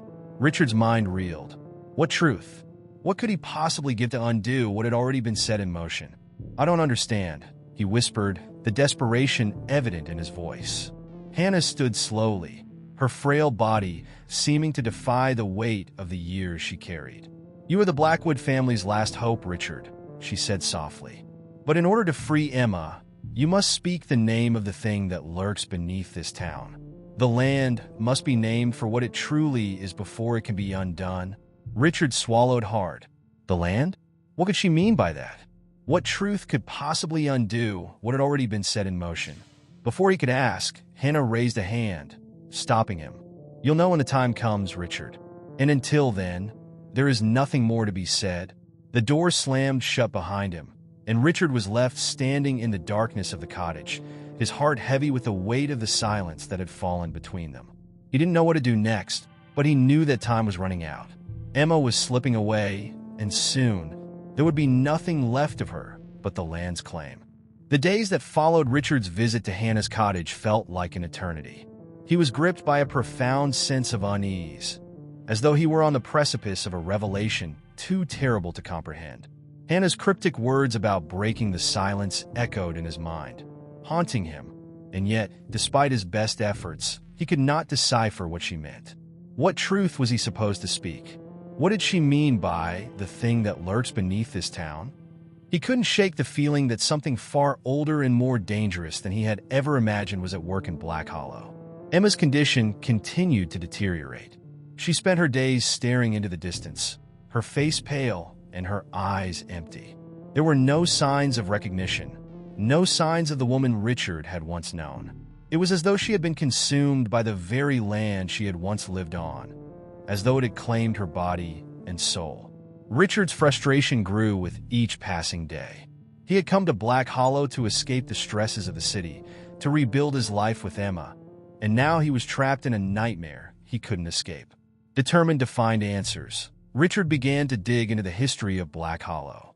He combed through old town records, journals, and stories told by the few remaining residents who had lived here for generations.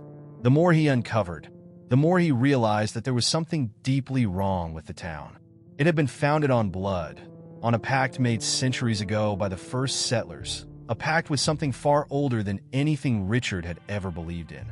The record spoke of the Blackwood family, who had first arrived in Black Hollow with a dark purpose. They were not merely settlers.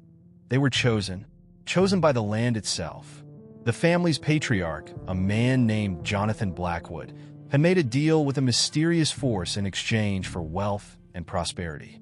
In return, the Blackwood family was bound to the land, and their descendants would be required to pay the price of silence, never to speak of what lay beneath the soil of Black Hollow. To break this silence was to invite disaster, to call forth the entity that slumbered beneath the earth. Richard's hands shook as he read the accounts. The more he learned, the clearer it became that the Blackwood family had been the keepers of this dark secret for generations. They had been tasked with ensuring that the town's inhabitants never uncovered the truth of the land's origins, that they never spoke the forbidden name of the entity that lay in wait. Each generation had paid its price, offering up blood, sacrificing one of their own to keep the pact intact. And now, Emma had become the latest victim in this endless cycle. The weight of the truth was unbearable. Richard had always believed that Emma's family history was just that, history. He had thought that the strange stories about the town's dark past were just folklore, mere superstition. But now, the evidence was undeniable. His family, too, had been part of this cursed legacy. Richard had come to Black Hollow with no knowledge of the price his ancestors had paid, and now it seemed that the curse had found its way to him. Emma, his beloved wife, had unwittingly inherited the burden of that legacy, and now it was consuming her. Richard couldn't help but wonder if Hannah had known all along. Had she been trying to warn him? Was she part of the twisted cycle, the keeper of this dreadful secret? He had to confront her again. He had to get answers, no matter what the cost. His determination to save Emma had reached a breaking point. If there was a way to break the curse, to stop the land from claiming her, he had to find it. But the more he thought about it, the more it seemed like there was no way out. The land would demand its due, and there would be no escape from its grasp. The next day, Richard returned to the town's oldest church, the one that had stood for centuries, its towering spire a silent testament to the town's history. He had spent the last few days trying to piece together the truth, but now he needed to confront the source of the curse itself. The church, with its crumbling stone walls and empty pews, was the one place that seemed to hold answers, the one place where he could feel the weight of the past pressing down on him. Inside, the air was thick with the smell of mildew, the only sound the creaking of the wooden beams above him. He walked slowly down the center aisle, each step echoing in the silence. The altar, once a place of worship, now felt like an altar of doom, its cold stone slab a reminder of the sacrifices that had been made here. Richard stood there, staring at the altar, trying to make sense of the strange pull he felt toward it. He could almost hear the whispers of the past, the voices of those who had made their bargains with the land, their promises sealed in blood. He had to know more. He had to uncover the full truth. It was then that he noticed something unusual. Beneath the altar, partially obscured by the dust and decay, was a hidden trapdoor. It had been there all along, and yet he had never seen it before. The trapdoor was small, almost insignificant, but it seemed to beckon him. Without thinking, Richard knelt down and pulled at the edge, feeling the creak of old would give way. The door opened with a faint groan, revealing a set of narrow, winding stairs leading down into the darkness. Richard's heart raced. What was this place? What had been hidden for so long? He descended slowly, his footsteps barely audible in the stillness. The stairs led into a chamber, and as Richard's eyes adjusted to the dim light, he saw something that made his blood run cold, a series of ancient symbols carved into the stone walls. The air was thick with the scent of decay, and in the center of the room was a stone pedestal, upon which lay a dark, twisted object. It was an idol, carved in the shape of an unnatural creature, its eyes hollow and its mouth twisted into a grotesque grin. Richard felt a chill run through him. This was it.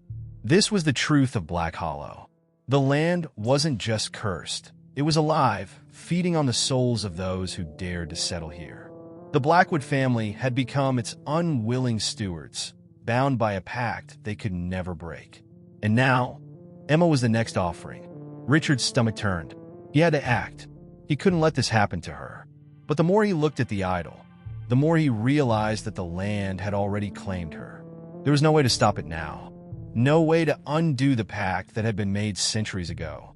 He turned and fled the chamber, his mind reeling. The truth had finally been revealed to him, and it was worse than he could have ever imagined. Black Hollow was a place of darkness, a place that had consumed generation after generation. And now it was coming for him. The days following Richard's discovery in the hidden chamber passed in a blur, with the oppressive weight of the truth sitting heavy on his chest. His mind was consumed by the grotesque idol and the realization that Black Hollow was far more than just a town. It was a living entity, a cursed place with a malevolent force at its heart. The idea that Emma had been marked, that she was now part of a cycle that had claimed countless victims before her, gnawed at him. He felt as though he were trapped within an inescapable nightmare, and there was no escape, no way out. The truth was undeniable. Black Hollow had never been a refuge, but a prison. Richard's immediate instinct was to confront Hannah once more. She had known something about all this, perhaps everything. He needed answers, needed to understand how deep the roots of this curse ran, and why it seemed that every attempt to escape it had failed. He couldn't rely on the townspeople. The fear in their eyes when he asked about the past had been enough to tell him they were complicit in their silence. The history of the town had been buried for a reason. Hannah, though, had spoken of a way to break the silence, of a truth that needed to be spoken aloud. Her words were both a promise and a warning. He had to find her. But as Richard went in search of Hannah, something strange began to happen. The town itself seemed to shift around him. The once familiar streets now felt alien, disorienting, as though they were twisting in on themselves. The trees lining the road seemed to whisper in the wind, their gnarled branches reaching out like fingers, as if trying to draw him in. The sky, once clear, now appeared overcast, thick with dark clouds that seemed to loom closer with every passing minute. Richard felt the air grow heavier, a stifling pressure pressing down on him from all directions. It was as if the land itself was alive, watching him, aware of his every move. Hannah's cottage, when he reached it, was silent, the door slightly ajar. The garden that had once been lush and vibrant was now overrun with thorny vines, twisting in strange patterns that seemed to pulse with an unnatural rhythm. Richard knocked on the door, but there was no answer. He pushed it open slowly, the creak of the hinges echoing in the empty space. The interior of the cottage was in disarray, furniture overturned, papers scattered across the floor. It looked as though someone, or something, had ransacked the place. There was no sign of Hannah, but there was a faint trace of something darker in the air. A smell, like decay, mixed with the sharp tang of iron. A sudden sense of dread flooded Richard's chest. He stepped cautiously inside, his footsteps heavy in the stillness. The fireplace, which had once held a warm fire, was now cold and empty, the hearth full of ash. But it was the walls that caught his attention. The symbols he had seen in the hidden chamber were scrawled across the plaster in hastily drawn lines. The same ancient runes, the same dark promises. Richard's heart raced as he realized that Hannah had known the full extent of the danger, and perhaps even been part of it. Had she been trying to warn him, or had she been preparing him for something far worse? He moved through the house, searching for any sign of her, when he came across a small, leather-bound book lying on the table. It was worn, the edges of the pages frayed, as if it had been read over and over again. He opened it, and as he did, he felt a cold shiver run down his spine. The pages were filled with the same symbols, the same cryptic passages that seemed to mock him. As he flipped through the book, he came to a page that seemed to stand out, a drawing of the idol he had seen in the chamber beneath the church. Beneath it were words in a language he couldn't read, but the image itself was unmistakable. This was no ordinary artifact. It was a key to something far more terrible. The realization hit him like a blow to the chest. The idol, the chamber, the symbols, everything was connected. The town, the Blackwood family, and now Emma were all part of a dark ritual that had been set in motion long ago.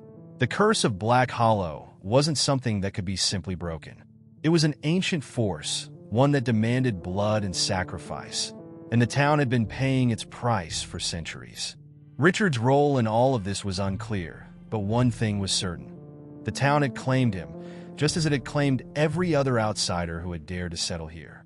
The book gave no answers, only more questions. There were no instructions on how to end the curse or free Emma from the grip of the land. All it seemed to offer was despair. Richard slammed the book shut, his hands trembling. He had to find another way.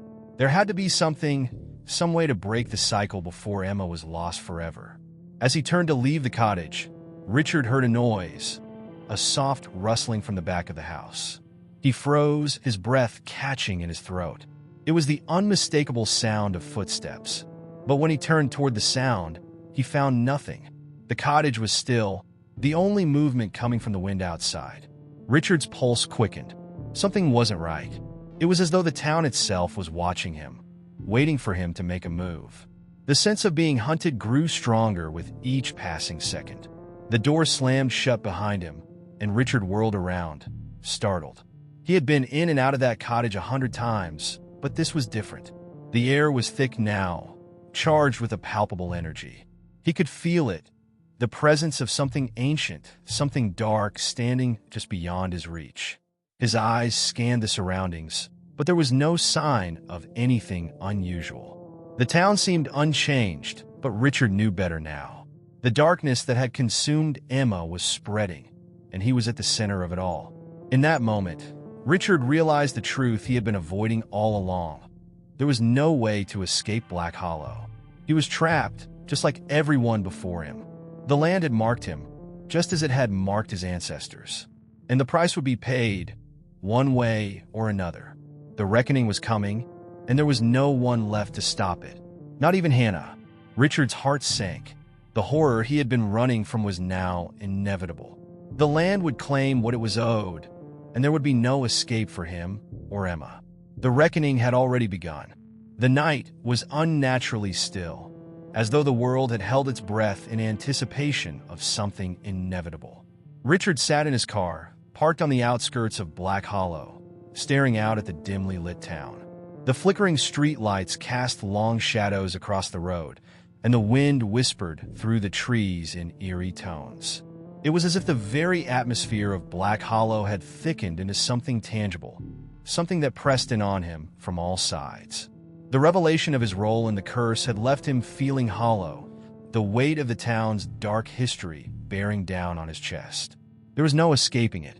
His fate, like Emma's, seemed sealed. Richard had hoped for an answer, a solution to the nightmare that had unfolded around him. But the truth he had uncovered was only the beginning, and each new piece of the puzzle felt like another shackle tightening around his wrist. He had seen the idol in the hidden chamber, the ancient symbol scrawled across Hannah's walls, and now he understood that Black Hollow was not just a town. It was a force, a living entity that fed on those who dared to remain. Richard had always believed in rational explanations and science and logic, but nothing about Black Hollow made sense. It was as if reality itself had been twisted to fit the needs of something darker. He had tried to reach out to Hannah, but she was gone, disappeared into the night without a trace.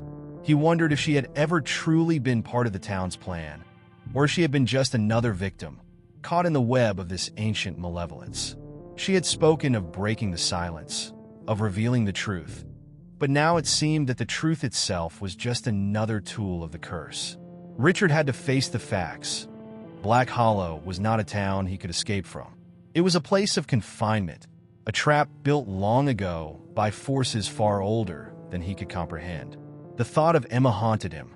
She had been the one constant, the one person he had hoped to protect. But now she was as much a part of Black Hollow as the land itself. Richard's mind raced, trying to find a way out, a way to save her, but every path he considered led back to the same conclusion. There was no escaping the curse. The town had already claimed its price. Emma was doomed, and Richard had become just another pawn in its twisted game. He wondered how many others had come to Black Hollow, seeking refuge, only to be swallowed by its darkness. How many had come before him, only to fade into the shadows without a trace. As the night deepened, Richard's thoughts turned to the history of the town. He had uncovered fragments of stories, whispered rumors of strange happenings and disappearances that had been buried by the townspeople. But the truth, he realized, was far more sinister than he had imagined. Black Hollow was not just a place of isolation. It was a place of control, where the past and present were locked in an eternal struggle, feeding off one another in an endless cycle. The town had been built on a foundation of secrets, of dark rituals, of sacrifices made to an ancient, unknown power. And Richard had become part of that cycle, whether he wanted to or not. The road ahead was uncertain, but Richard knew one thing. If he was to save Emma, if he was to break the cycle that had ensnared them both, he would have to face the heart of Black Hollow itself. He had seen the hidden chamber beneath the church, the idol that had stood guard for centuries. That was where the curse had begun, and it was there that he would have to confront whatever dark power held the town in its grip. The thought filled him with dread, but he knew there was no other choice. To save Emma, he would have to confront the very thing that had claimed so many before him. As the minutes ticked by, Richard's resolve hardened. He had been running from the truth for too long, clinging to the hope that there was a way to escape, to find safety. But there was no safety in Black Hollow. There was only the inevitable pull of its curse. He had to go back to the church, to the chamber beneath it, and face whatever waited for him there. The truth about Black Hollow lay hidden beneath the earth, buried in the darkness where no one dared to look. But Richard had no choice now. He had to look. His heart pounded in his chest as he started the car and drove back toward the center of town. The streets were empty, the silence broken only by the sound of the engine.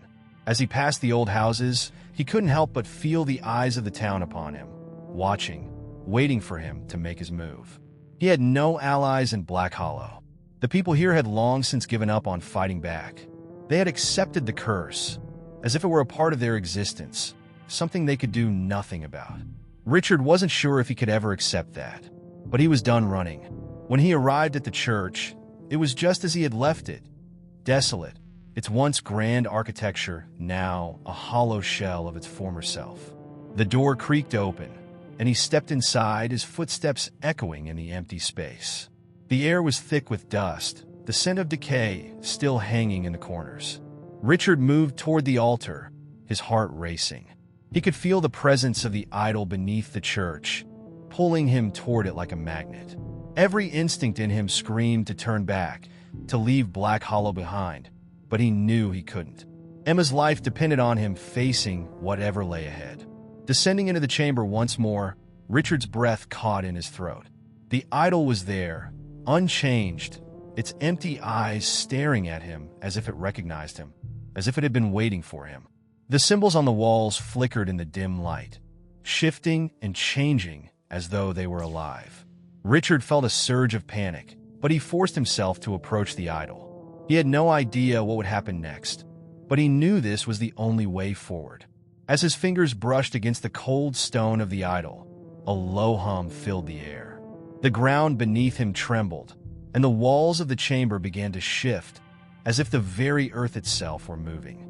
Richard's mind reeled, and he realized with horrifying clarity he had crossed the point of no return. The storm that had been gathering in Black Hollow was about to break, and there was no turning back from the chaos that would follow.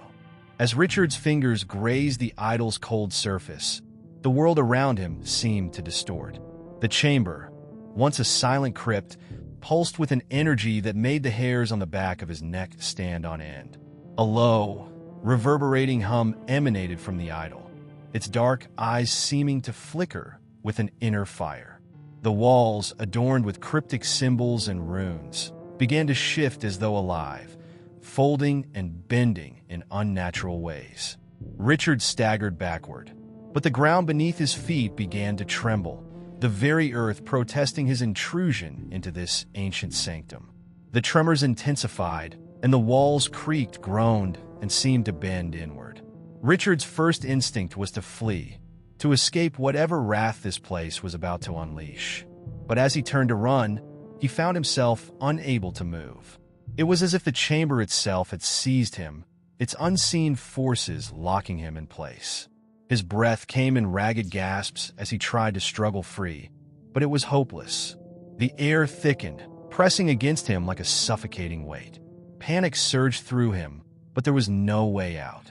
Suddenly, the idol's eyes began to glow, casting an eerie light across the chamber. Richard watched in horror as the runes on the walls began to shift more rapidly, the symbols changing as though they were being written in real time. It felt as though the very fabric of reality was warping around him, pulling him deeper into the heart of the town's curse. His mind raced. Had he triggered something? Had his presence in this forbidden space been the catalyst for whatever was about to happen? Or had the curse always been here, waiting for the right moment to consume him? He tried to steady his breathing, knowing that panicking would do nothing to help. Richard knew that Black Hollow was no ordinary town.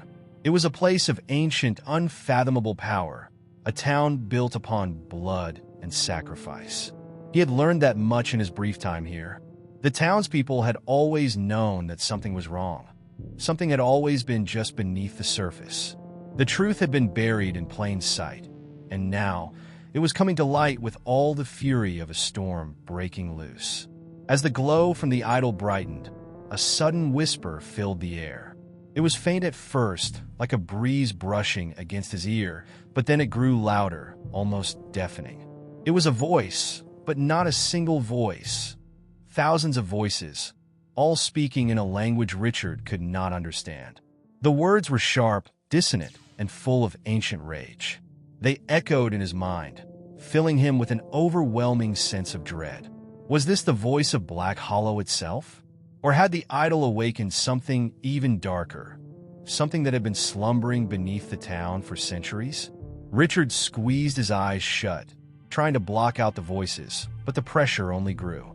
The walls of the chamber seemed to close in on him, the ground beneath his feet warping as if the very foundations of reality were crumbling away.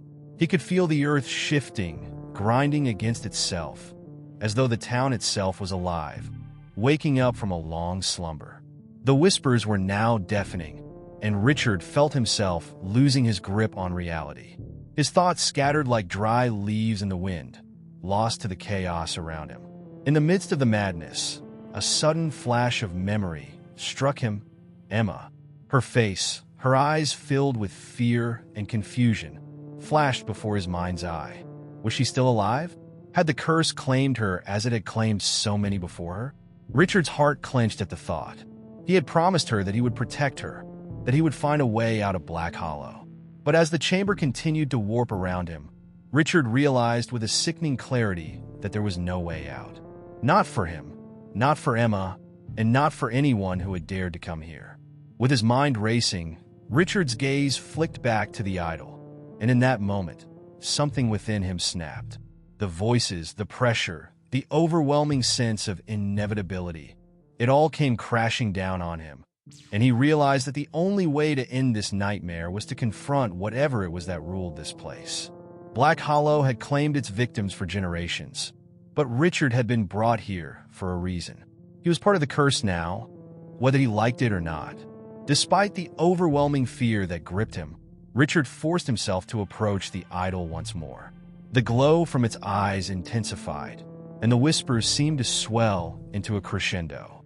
But he pushed through the terror, ignoring the paralyzing dread that clawed at his chest. There was no choice left. He had to confront this force, this malevolent power that had been allowed to fester for centuries. If he didn't, Emma and everyone else in Black Hollow would be lost forever. As his fingers brushed against the idol once again, the glow of its eyes flared brightly, blinding him for a moment. When the light faded, Richard found himself standing in a completely different place, a place that was both familiar and entirely alien. It was a vision of Black Hollow, but it was not the town he had known. This was an older version of the town, a time long before the modern buildings, the faded roads, and the people he had come to know. This was a time when the land was still wild, untamed, and shrouded in the mists of ancient power. The ground beneath Richard's feet seemed to pulse with energy, and as he looked around, he saw figures moving in the shadows. Figures who seemed to watch him, their eyes glowing in the darkness. Was this the past? Had he been transported into the very heart of Black Hollow's history? Or was this some sort of twisted vision created by the idol to break him, to force him to accept his role in this cursed town? He didn't know, but one thing was certain: the storm was coming, and it was about to break with all its fury. Richard was no longer just an observer. He was part of the curse now, and there was no turning back. Richard awoke, his mind thick with confusion and dread. The glowing idol had disappeared, along with the warping walls and the suffocating atmosphere of Black Hollow's hidden chamber. Yet, the feeling of being trapped in some inescapable web persisted. The darkness that had enveloped him in that final moment seemed to have followed him, clinging to his consciousness like a shadow that refused to let go. As he sat up, the cold air of the night rushed at him, and he realized that he was no longer in the chamber, but in the woods surrounding the town. The forest, though eerily quiet, felt different now. It was as though the trees themselves had witnessed something unspeakable and now bore the weight of that secret. Richard's heartbeat thudded loudly in his chest as he tried to stand, his limbs stiff from what felt like hours of stillness. But despite the sense of isolation, he couldn't shake the feeling that someone was watching him. It was as if the entire forest had become aware of his presence, its quiet murmurs filled with unspoken judgment. He stumbled back towards the town, the eerie silence of the woods giving way to the distant lights of Black Hollow. The town, though outwardly unchanged, seemed to pulsate with an energy he had never noticed before. The familiar streets, the houses, and the faces of the townsfolk, who once seemed so ordinary, now appeared to carry an air of knowing, of being complicit in the dark history that had plagued the town for generations. As he walked, Richard felt an overwhelming weight settle upon him. He had gone through so much in such a short time, faced unimaginable horrors, and fought for his life and Emma's. But now, in this final moment, he realized something he hadn't before. Black Hollow was never truly cursed. The curse wasn't something that could be lifted by finding the idol or escaping its influence. The curse was not a supernatural force. It was embedded in the very fabric of the town. It had always been a part of the people, the land, and the history. The cycle of horror, of death and despair, was not something that could be broken. It was a legacy passed down from generation to generation, woven into the DNA of the place itself. His thoughts drifted back to Emma, the love of his life, and the promise he had made to her. He had thought that by confronting the idol, by uncovering the truth, he could save her, save them both. But as he entered the town square, he realized that no one was free. Not even him. He had been consumed by Black Hollow, just as much as the others. His very presence here had been the catalyst for the final unraveling, the final step in the town's eternal cycle of suffering. And then he saw her. Emma stood in the middle of the square, bathed in the soft glow of the streetlights. Her face, once filled with fear and uncertainty, was now serene, almost calm. Her eyes, though, had changed. They no longer held the warmth he remembered. They were empty, cold, and distant. It was as if whatever connection had once existed between them had been severed. She was no longer the woman he had loved. She was a part of something else, something far older and more dangerous. Richard, Emma's voice was soft, but it carried the weight of something ancient and final. It's over. There's nothing left for us here. His heart sank as he stepped closer, his body moving without thinking. Emma, please. We can still leave. We can get out of this place together. I swear, I'll find a way. But Emma shook her head, her expression vacant. You don't understand. This isn't a place we leave. It's a place that stays with us. It's inside us now. It's always been. Richard stopped in his tracks, the realization crashing down on him. The forest, the idol, the whispers. It wasn't just the town that was cursed. It was everything. The land, the people, the memories. All of it. He had thought that by confronting the idol, by exposing the truth, he could end it all. But the truth was far more insidious than he had ever imagined. Black Hollow wasn't a town that could be saved. It was a reflection of the darkness within every human soul. A reflection of the choices they made, the lives they led, and the consequences they ignored. The ground beneath his feet trembled, and Richard looked around to see the townspeople gathering around him, their faces blank, devoid of emotion. They stood in silent unity, like a chorus of spirits bound to the same fate. He was surrounded, trapped once again, not by the walls of a chamber or the idol's curse, but by the very people he had once sought to save. They were all part of the same cycle, the same eternal repetition of pain, loss, and despair.